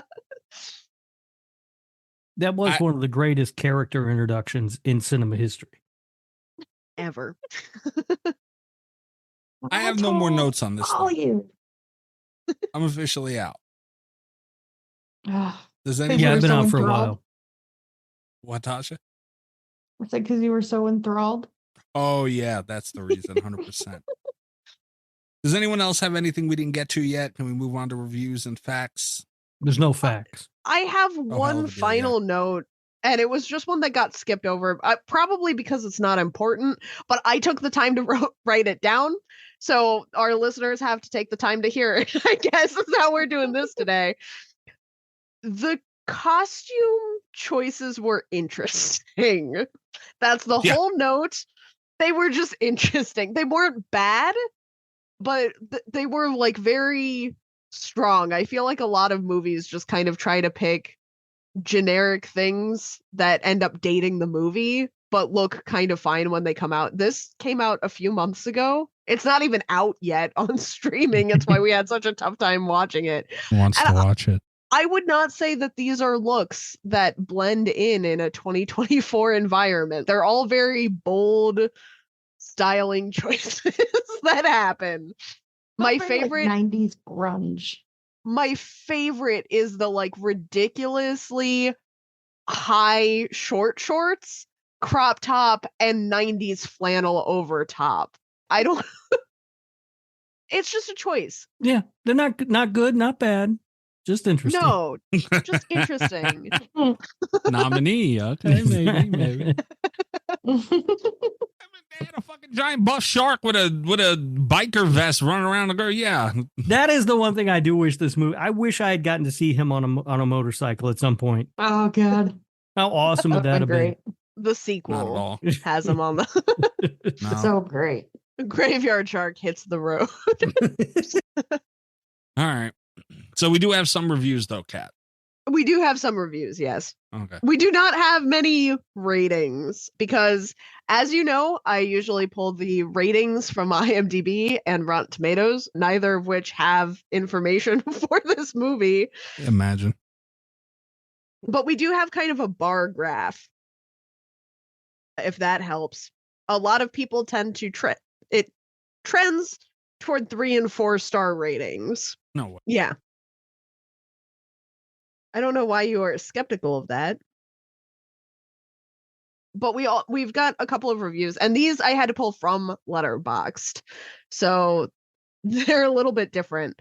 And I love the similarly, Letterboxd reviews. the Letterboxd reviews are chaotic. We don't have any like Friday the 13th style ones for the Patreon people. A lot of these are pretty much people that had screeners and are super into shark movies, so they went into a little bit more detail. Also, a lot of we talked about this one week with the IMDb reviews where they like plugged their podcast, and I suggested that we start leaving Slasher Radio IMDb reviews.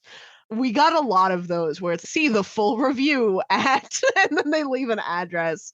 A lot of people grinding on Letterboxd here. But no, we've got a couple. This was nonsensical and ridiculous and highly entertaining. Had me laughing my ass off several times. Hell yeah. Right. Mostly with Captain. Yeah, probably. Graveyard shark took your mama. This is 1000% everything I want from a shark movie. Skull emoji, shark emoji. And that one is from our very own Tasha. If anyone is curious. Nice use of the emojis, That's right. Tasha.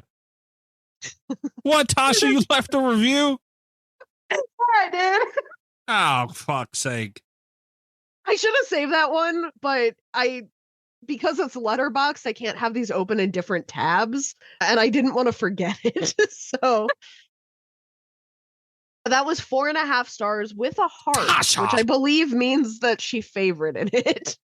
Rob, Yes. get a candy bar ready. For Tasha? You have a live candy bar, yes. We may not get this chance again, dude. Think about it. No, but it's a good review. I can't give her a candy bar for a review I agree with. 4.5 stars? You agree with that? No way. 4.5. I mean, that's fine. We don't usually do it for the review. It's the review itself, Yeah. not the rating. I'm looking for anything yeah, here. monkey. Candy bar. At least a Hershey Kiss. Come on, man. I mean, giving it a favorite's a little much, Tasha, but okay. I've only had, here's a 3-star review. I've only had baby graveyard shark for one day, but if anything happened to him, I would kill everyone along the coast of Lake Champlain and then myself. He did look like a little Muppet baby. That was adorable. That's the whole review? Yeah, that's the whole review. You didn't even talk about the movie. No. This one is 3.5 stars. It's a hoot. There's stretches that drag and some of the acting is bad, but also there's tons of blood and guts and none of it's CGI. Plus, that scene that had me laughing so hard I was crying ends with a rap song about the movie, the way all shark films should. Absolutely. That's from our very own Rob Humphrey. No, it's not. That's no. Really? No, I don't write I was gonna reviews say. on no. It's Letterboxd. I didn't know. I give star ratings on Letterboxd. I don't write reviews. All right. I think I did have- at one point, but that was years ago. Please, We that have song one was from terrible. Mike. The song was awesome. Not Mikey, just Mike. And it's rated 3.5, but then the review is maybe 3.75, Right? Definitely not me. which I think is great. Okay. 3 stars. I bought this primarily because I needed to see the street shark-looking monster, and I didn't expect much else. Surprisingly, the vibe and humor totally clicked with me, and the practical effects were fun. All right. So People love the graveyard shark. people really like the graveyard shark. Some people review it and don't even talk about the movie. How much they've liked it. And then here is this one. It's so funny because this is shorter than any IMDb review that I think I've ever read, but it felt so long for Letterboxd.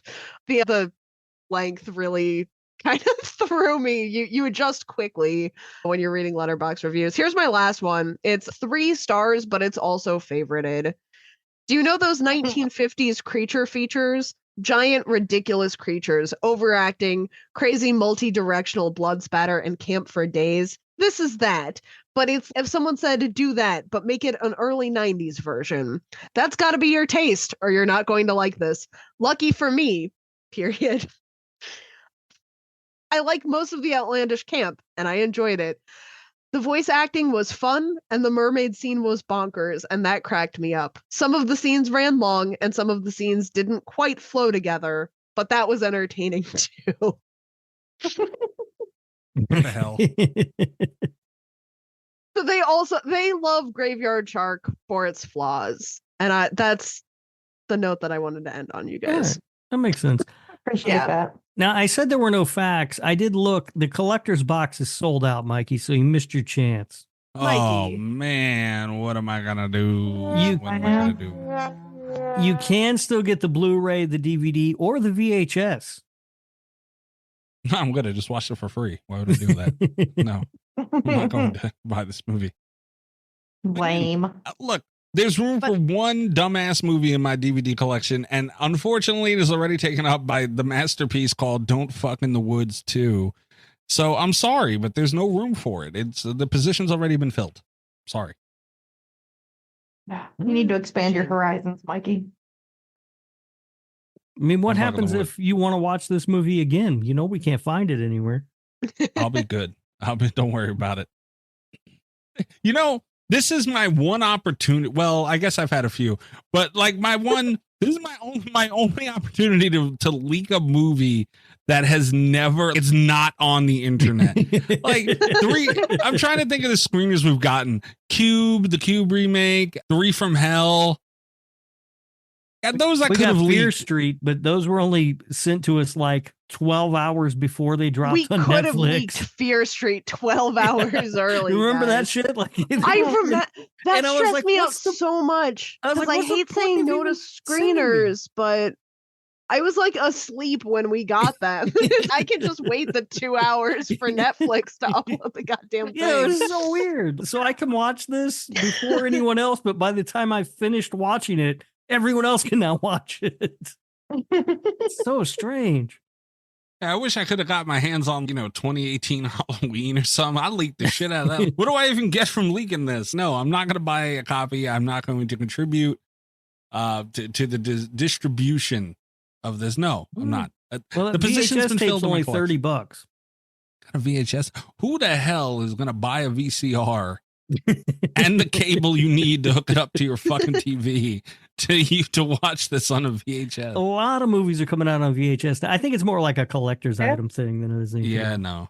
Yeah. Honestly, they could just save money. The VHS doesn't even need to work. Just put a sticker on it. It's fine. Yeah. No one's going to watch them. Right. Tasha, you have the VHS? Huh? You have the VHS, Tasha? No, I have the Blu-ray. And it came with autographed photos. There's a little comic book in there that's Graveyard Shark. Do you have Captain's autograph? You know what? Hold that thought. I can check for you. The fact that she can check, that's kind of amazing. Yep, I can. And you could have had it too, Mikey, but now it's sold out. Listen to her go. She's really going to get this fucking Graveyard Shark memorabilia right now live, guys. I could see it from where I was sitting. It's displayed. Yeah, there's a awesome little Graveyard Shark comic, the movie, and came with trading cards. Holy shit. And let's see. There's a picture of Abby that's signed. Greg, the captain. Oh, shit. Oh, he's holding up a lobster. Damn. And then the sheriff. I'm a little jealous of that. I'm not gonna lie. Could you imagine Rob going on like one of these like big time, like I think DraftKings or somebody has, I don't know, like these big time like baseball card and shit trading websites? You upload the Graveyard Shark trading card. Oh, and there's pins and stickers. I'll send you pictures, Mikey. Don't worry. Wonderful. Right. All right. Are we ready to go into Portnoy's and score this sumbitch? Yeah. Yes. Does anybody want to go first? Hold on. I have to do. The silence is stunning, isn't it? I was just trying to figure out who the wild card is going to be. I was running numbers in my head. Mikey's trying to figure out who should go card. last. Mikey's probably going to be the wild card here. Think so? Tasha might be the wild card all the time. Tasha's going to go like a fucking 9, dude. There's no guess here. That's just, no. All right. Kat, do you want to go or do you want me to? You can go if you'd like. All right. Graveyard Shark. This movie is highly entertaining. It's very funny. It has a fake commercial that's really well done. I like the effects. I thought they looked good throughout the movie. It's something we didn't talk about is the movie has a really high body count, which I always appreciate. It does. They don't waste any time getting into the killing, and the killing happens throughout the movie. So that's nice.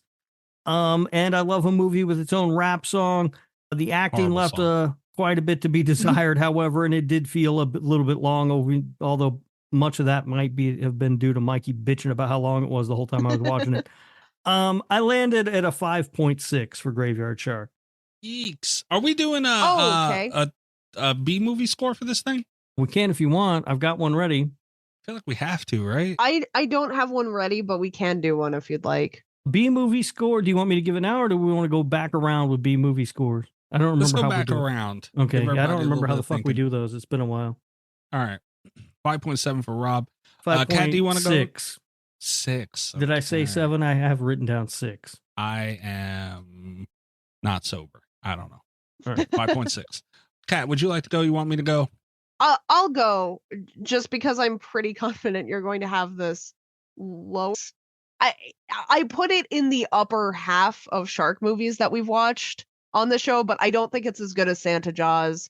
I don't think it's as good as bad CGI sharks because it's a little bit messy. It's not got the acting or the acting consistency. Let me just clarify, because Santa Jaws was not an Oscar-winning movie, but everyone was on the same page. It's not got the acting consistency. It's not quite got the editing or the brevity or the like cyclical storytelling that I look for in the shark movies. It's not got the inspirational message of believe in yourself and you can make shark things come true.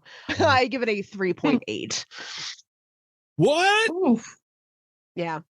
Cat. What? I had a lot of fun with it, but as a movie, it left some stuff to be desired.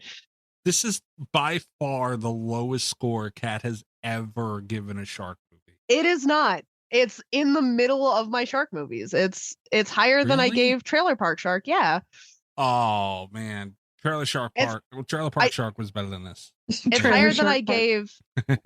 Did you say Trailer Park Shark was better than this? Maybe. Hold on. let me see. Absolutely, it was not. No, there's no way it Hold on, was let me better see. than this. No, one like this is in the upper tier, but that's like my full like movie score, you know? It's not my B movie score. It's not how much I liked it personally. It's like how good of a movie is it compared to all cinema? Yeah. And Alright. See, whenever I think of Trailer Park Shark, I think of that like almost opening scene when he's walking through the trailer park, and it was really funny. And I gave that a really low score, so that might be all I'm Trailer thinking Park about. Shark was bad. That because No it like shit. backs up. That's the Fucking one. shark movies are bad. And then we had to watch that opening sequence a second time. Okay, Trailer Park Shark, or not Trailer Park Shark. Hold on, let me try that again. Graveyard Shark. This movie was not very good, but yet still better than I thought it would be. We've gone over how low of a bar that is, so take it with a grain of salt. But the acting was terrible. There was way too much they were trying to do in this movie. And even though opening statements are absolute and we let each other typically get everything out, and this is like an open forum individually for us, I will refute Rob bitching about how long this movie was, because if the movie wasn't too goddamn long, I wouldn't have sat there and kept saying it was too goddamn long. So the movie sucked overall, but it was one of the better shark movies I've seen, and for production value, about half of the practical effects with the kills and whatnot, that mixed in with the fish fucking thing. I did notice what you were doing there, Tasha. And when I was watching this with Rob, I said, that's what Tasha's doing here. And it was a good time for that moment. It was real good. And fourth, and most importantly, last but certainly not least, Captain. That motherfucker needs to be in more movies. And I'm talking like real budget movies, just see what he can do. And maybe get him in, I feel like he's a guy that maybe would need a little bit of creative control to a degree with his dialogue, because obviously the dude is like genuinely funny. Yeah. Yeah. So, but yeah, the movie was way too long and they tried to do way too much. So the highest I can go, the absolute highest that I can go is a 2.8. And Tasha, I will let you know that is damn near a fucking 9 for what I give these movies. All right. That is half my score, Mikey. And that is correct. Your score is very wrong. And you're over here trying to give that actor who played Captain a goddamn development deal all of a sudden. Oh, absolutely. Sign him up, bro. That guy was really, really funny, man. Rob, He was like, what guy? Really? Because I was looking back up to the Portnoy sheet. Rob liked Graveyard Shark more than he liked Carousel. I think Graveyard Shark is legitimately a well-made movie. Like, it looked like Mikey mentioned the production value and stuff. It looks good. The effects look good. Like, it looks like a real fucking movie. You know what I mean? Like, I was really impressed with the way it looked and everything. Yeah, I mean, it did, man. It truly did. I was just like, because I was after Rob gave his score, it's like I feel like I was really low on this, but I'm looking back through like our other movies that we've had to give a B movie score to also, and this really is. It's like in the higher half, but kind of in the middle for me, which I feel is appropriate, except for that. Rob gave it really high. Yeah, we don't see most of the movies that we have to give B movie scores. like Yeah. the shark's a goddamn hand puppet or what, you know what I mean? Like, Yeah. it's All right. ridiculous shit. And this doesn't look like that. Like, it looks good. Like, I was really impressed with it. It looked 1,000 times better than I expected when we hit play to watch this fucking thing. Me too. Especially keep in mind too, I knew nothing about this movie other than, hey, I gotta watch fucking Graveyard Shark. Great, right? So, and then on top of it, we can't find it anywhere. We had no problem finding Sharks of the Porn, Trailer Park Shark, all those movies. We had no problem finding them, an abundance. Couldn't find this one. I was like, oh man. This honestly, that might have been the best thing to happen to this movie for me, because my bar plummeted from even where it was. And when we turned it on, I was like, holy shit, like this kind of looks like a movie. Okay, let's go. So that was already a win for me. So no, I agree. Rob is right. It looked way better. And I based this off of my last scores for shark movies and also Winnie the Pooh, Blood and Honey. This Winnie the Pooh, Blood and Honey was better than this, but not by a whole lot.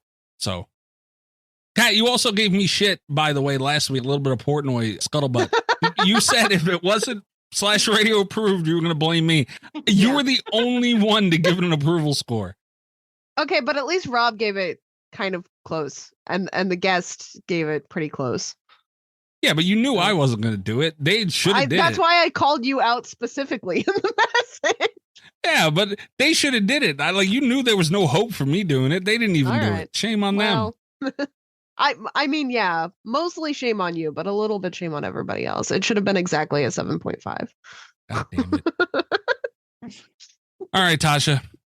You better not do what I think you're going to do, but I'm reluctant, but let's hear it.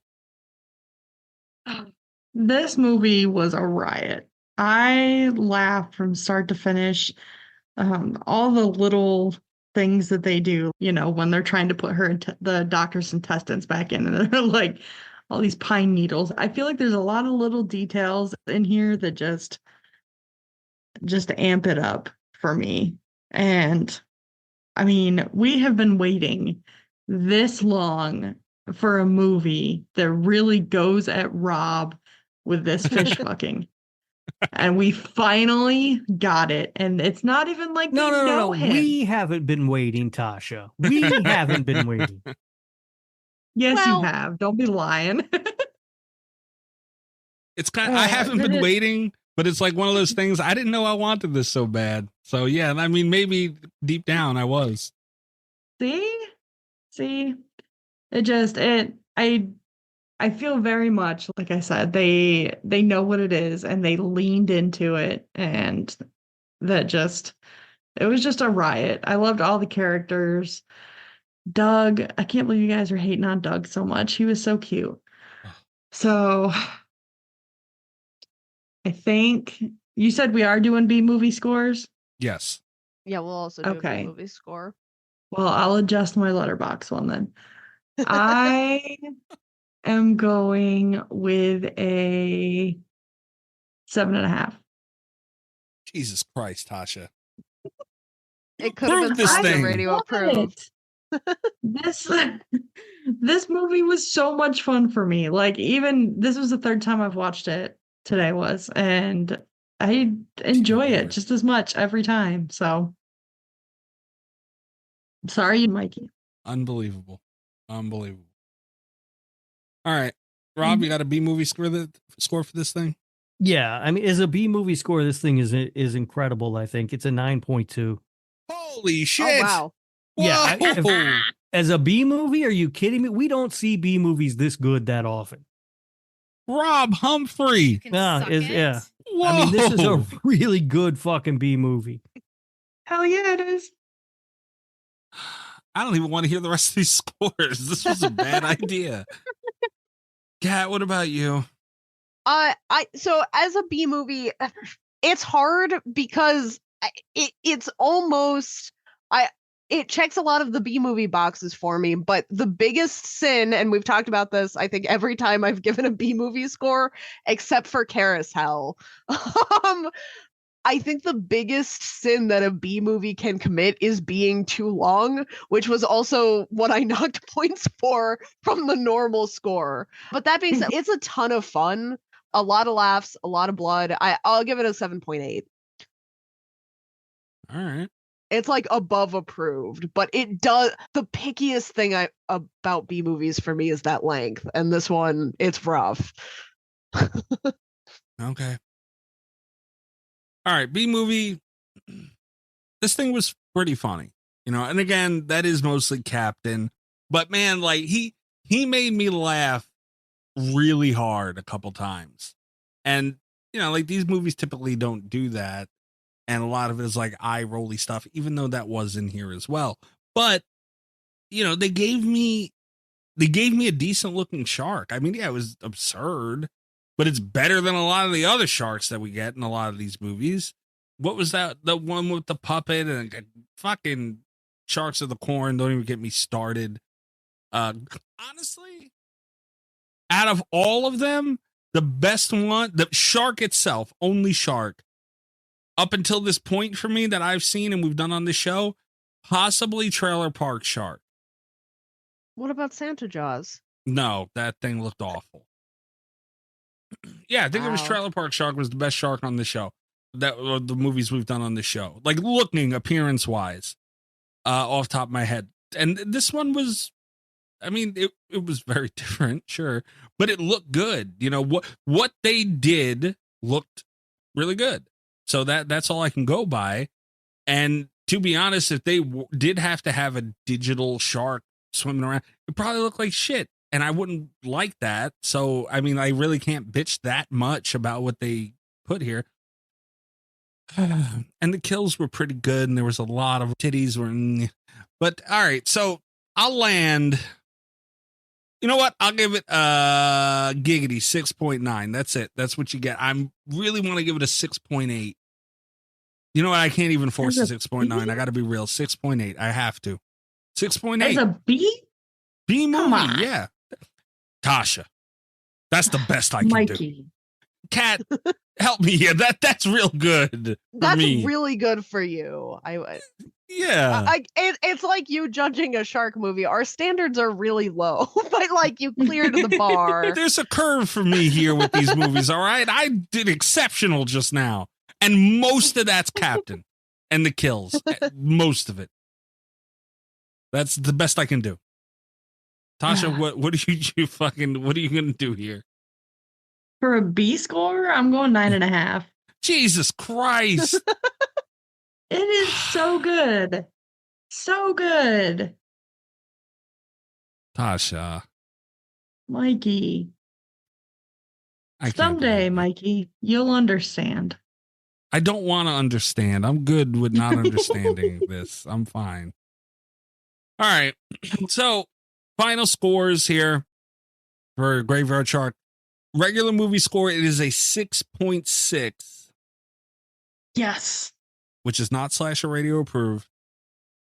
But her B movie, it's an 8.3 and 7.5 is approval. So B movie approval for what it's worth. Graveyard Shark, Slasher Radio approved. It's the B movie score though. So Slasher I don't Radio approved. I don't really, what was the other one that pissed me off? The other B movie? There was another one that was approved. Wolf too. Cop, right? Another Wolf Cop. Yeah, I think you might be right. Another Wolf Cop's great. Yeah. I'm looking through. That was probably the one. Guy's got Velocipaster to a 6.5. What? I also think was Jack that? Frost too made it to our. Oh It yeah. was another Wolf Cop. Fucking Rob at 9.3. You're out of your mind. Another Wolf Cop is incredible. So stupid. Yeah. Well, if it had been Wolf Cop, it would have been even higher. Yeah, that's true. All right. Will. Thrill me, Will. Thrill me. Allison and Tasha. I hope you guys are happy. I am. You plotting sons of bitches, you. I can't believe you finally. I thought I was in the clear for this thing, man. I was like, if we get it, we'll do it. They're not going to answer us. And sure as shit, Tasha had to go put her nose in the middle of things where it didn't belong. I'm Anyway. committed, Mikey. It wasn't being nosy. I committed. Tomato, tomato. All right. That's Gravy it for and this sauce? one. Hold on. Disrespectful. All right, patreon.com/radio. Tiers starting as low as $3 a month. You get an extra show every week. You get before, during, and after behind the scenes stuff, nonsense that does not make the show. All images, drink roll call, whatever else bullshit happens on the show. Who knows which you're going to get on there. Did I say an extra show every week? I think it did. And there's even tiers with merch. So go check that out. Support the show. And follow us on Twitter, TikTok, YouTube @SlasherRadio. And I think that's really it. I'm at Mikey's Dead. You can check me out there if you would like. Don't come at me with any shark shit, please. Like after we do a shark movie, I have to kind of do some internal stuff with myself. And I pull back a little bit and I don't want to be bothered. And I just need some time to get over what happened to me. And this is going to be one of those weeks. So yeah, Rob, what about you? I'm on Twitter at Radio Rob123. And you can also listen to the other show that I do with Kat, the Nick fucking Woo Cagecast. That is Nick effing Woo Cagecast in your podcast players. Ooh. We just released our episode on Kick-Ass, and coming up, we've got a guest episode on The Sorcerer's Apprentice, and our good friend Greg is going to be our special guest on that episode. So we'll see how that goes. Over there, Gabbaghoulie. Is that Greg's first appearance on Nick F. and Will Cagecast, huh? It is. Yeah, our second guest since ever. we started the show, Greg he earmarked that one. I want to be on that episode. And I was like, all right, it's going to take a while to get there, but. And I'm glad that Rob remembered because I had the wrong movie. So we almost missed having Greg. I wasn't sure. It was either this movie or the one that's coming up next. And so I had to reach out to Greg and he was like, no, I want The Sorcerer's Apprentice. All right, that's the one we're doing. All right, fair enough. Do I get to pick a Nick Cage movie I want to be on for? No, you're banned. You can pick one, but it has to be Moonstruck, and we won't let you on. And we've already done Moonstruck, so son of a bitch. All right, fine. Who's banned? Me, Damien, Maffei, and Allie, right? Are banned? Yes. All right. Is that the full list? I feel like there's somebody else, but I feel like Nick Cage's publicist is also banned. Yeah, fuck that guy. Yeah. Could you imagine if he ever does you guys' show? And you know how when Behavior and a couple other people, when they talk to us, they need their publicist on now because God forbid, right? Mm-hmm. What if we're like, all right, ban them at the door? Yeah, we're like, hey, you're not allowed here because you spelled his name wrong and you don't even know. All right. Oh, I think Will got banned, didn't he? Yeah, it sounds right. Oh, yeah, he did. I think he said something slick on Discord and Rob just banned him on the spot. Yeah. Yeah. Could be. Shit. I'm just assuming everybody's the most exclusive podcast to get on is somehow the Nick F. and Will Cagecast. Because statistically, you're banned.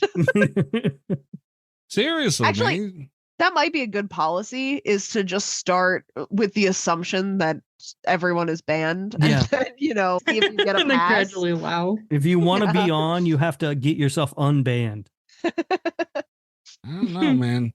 It's not my fault. Fucking Nick Cage is the P. Diddy of puppets. All right, I didn't do anything. They get mad at me. That's why you're banned. That was a good one. Greg, when he was on his one and only time on Cult FM, he got banned on his way. Like when you're saying goodbye to family after you're leaving for dinner and you're walking out the door, he got banned. Yeah, but I got banned from that fucking show too, and I don't remember what I did. It was the secret panel of cultists. I had nothing to do with that. They did that, so I don't know what you did either. Really, it's up to them. I didn't do anything. I just wasn't even invited on Cult FM, and I assume it's because I wanted to watch Ring. Son of a bitch. You want to do the Ring one? Go ahead. You and Allie do it. This is fine. Yeah, go ahead. You got a spot, Kat. Congratulations this weekend. You and Allie talk about the Ring. All right, Tasha. Actually, Kat first. Kat, tell everybody where they can find you. You can find me on Twitter at cat_Voleur, VOLEUR. You can check out my website, catvoleur.com. You can buy my shark books, Virus Shark and Puppet Shark, both of which were edited by our dear friend Tasha. You put me in such a, every time. I'm so conflicted. It's so fucked up what you do to me, Kat. Tasha, you potato thief. Thank you very much for your effort in getting this episode done. We appreciate it very much. You're so welcome. I'm glad I could do this for you, Mikey. Me too. Tell everybody where they can check you out. Twitter is TMR_8706 or Sinister Scoop 6. And Instagram is the Sinister Scoop. And that, of course, is also our website. And I think that's most of it. Send Am I me your forgetting shark any, books Kat? if you need anything edited. Yes, I will edit all the things, even if it's something as horribly inaccurate as Rob's biography. Ooh. We've already talked Tasha. about this. I don't need an editor, Tasha, because I'll do it right the first time. Famous Tasha. last words. Legally, Tasha, would I be able to write a biography for Rob and get it published? You can write a biography, an unauthorized biography. I believe they call those, Mikey. Oh, is it? They What do. is it Yeah, called? Can I'm I an ask editor, a I'm legal not a lawyer. question?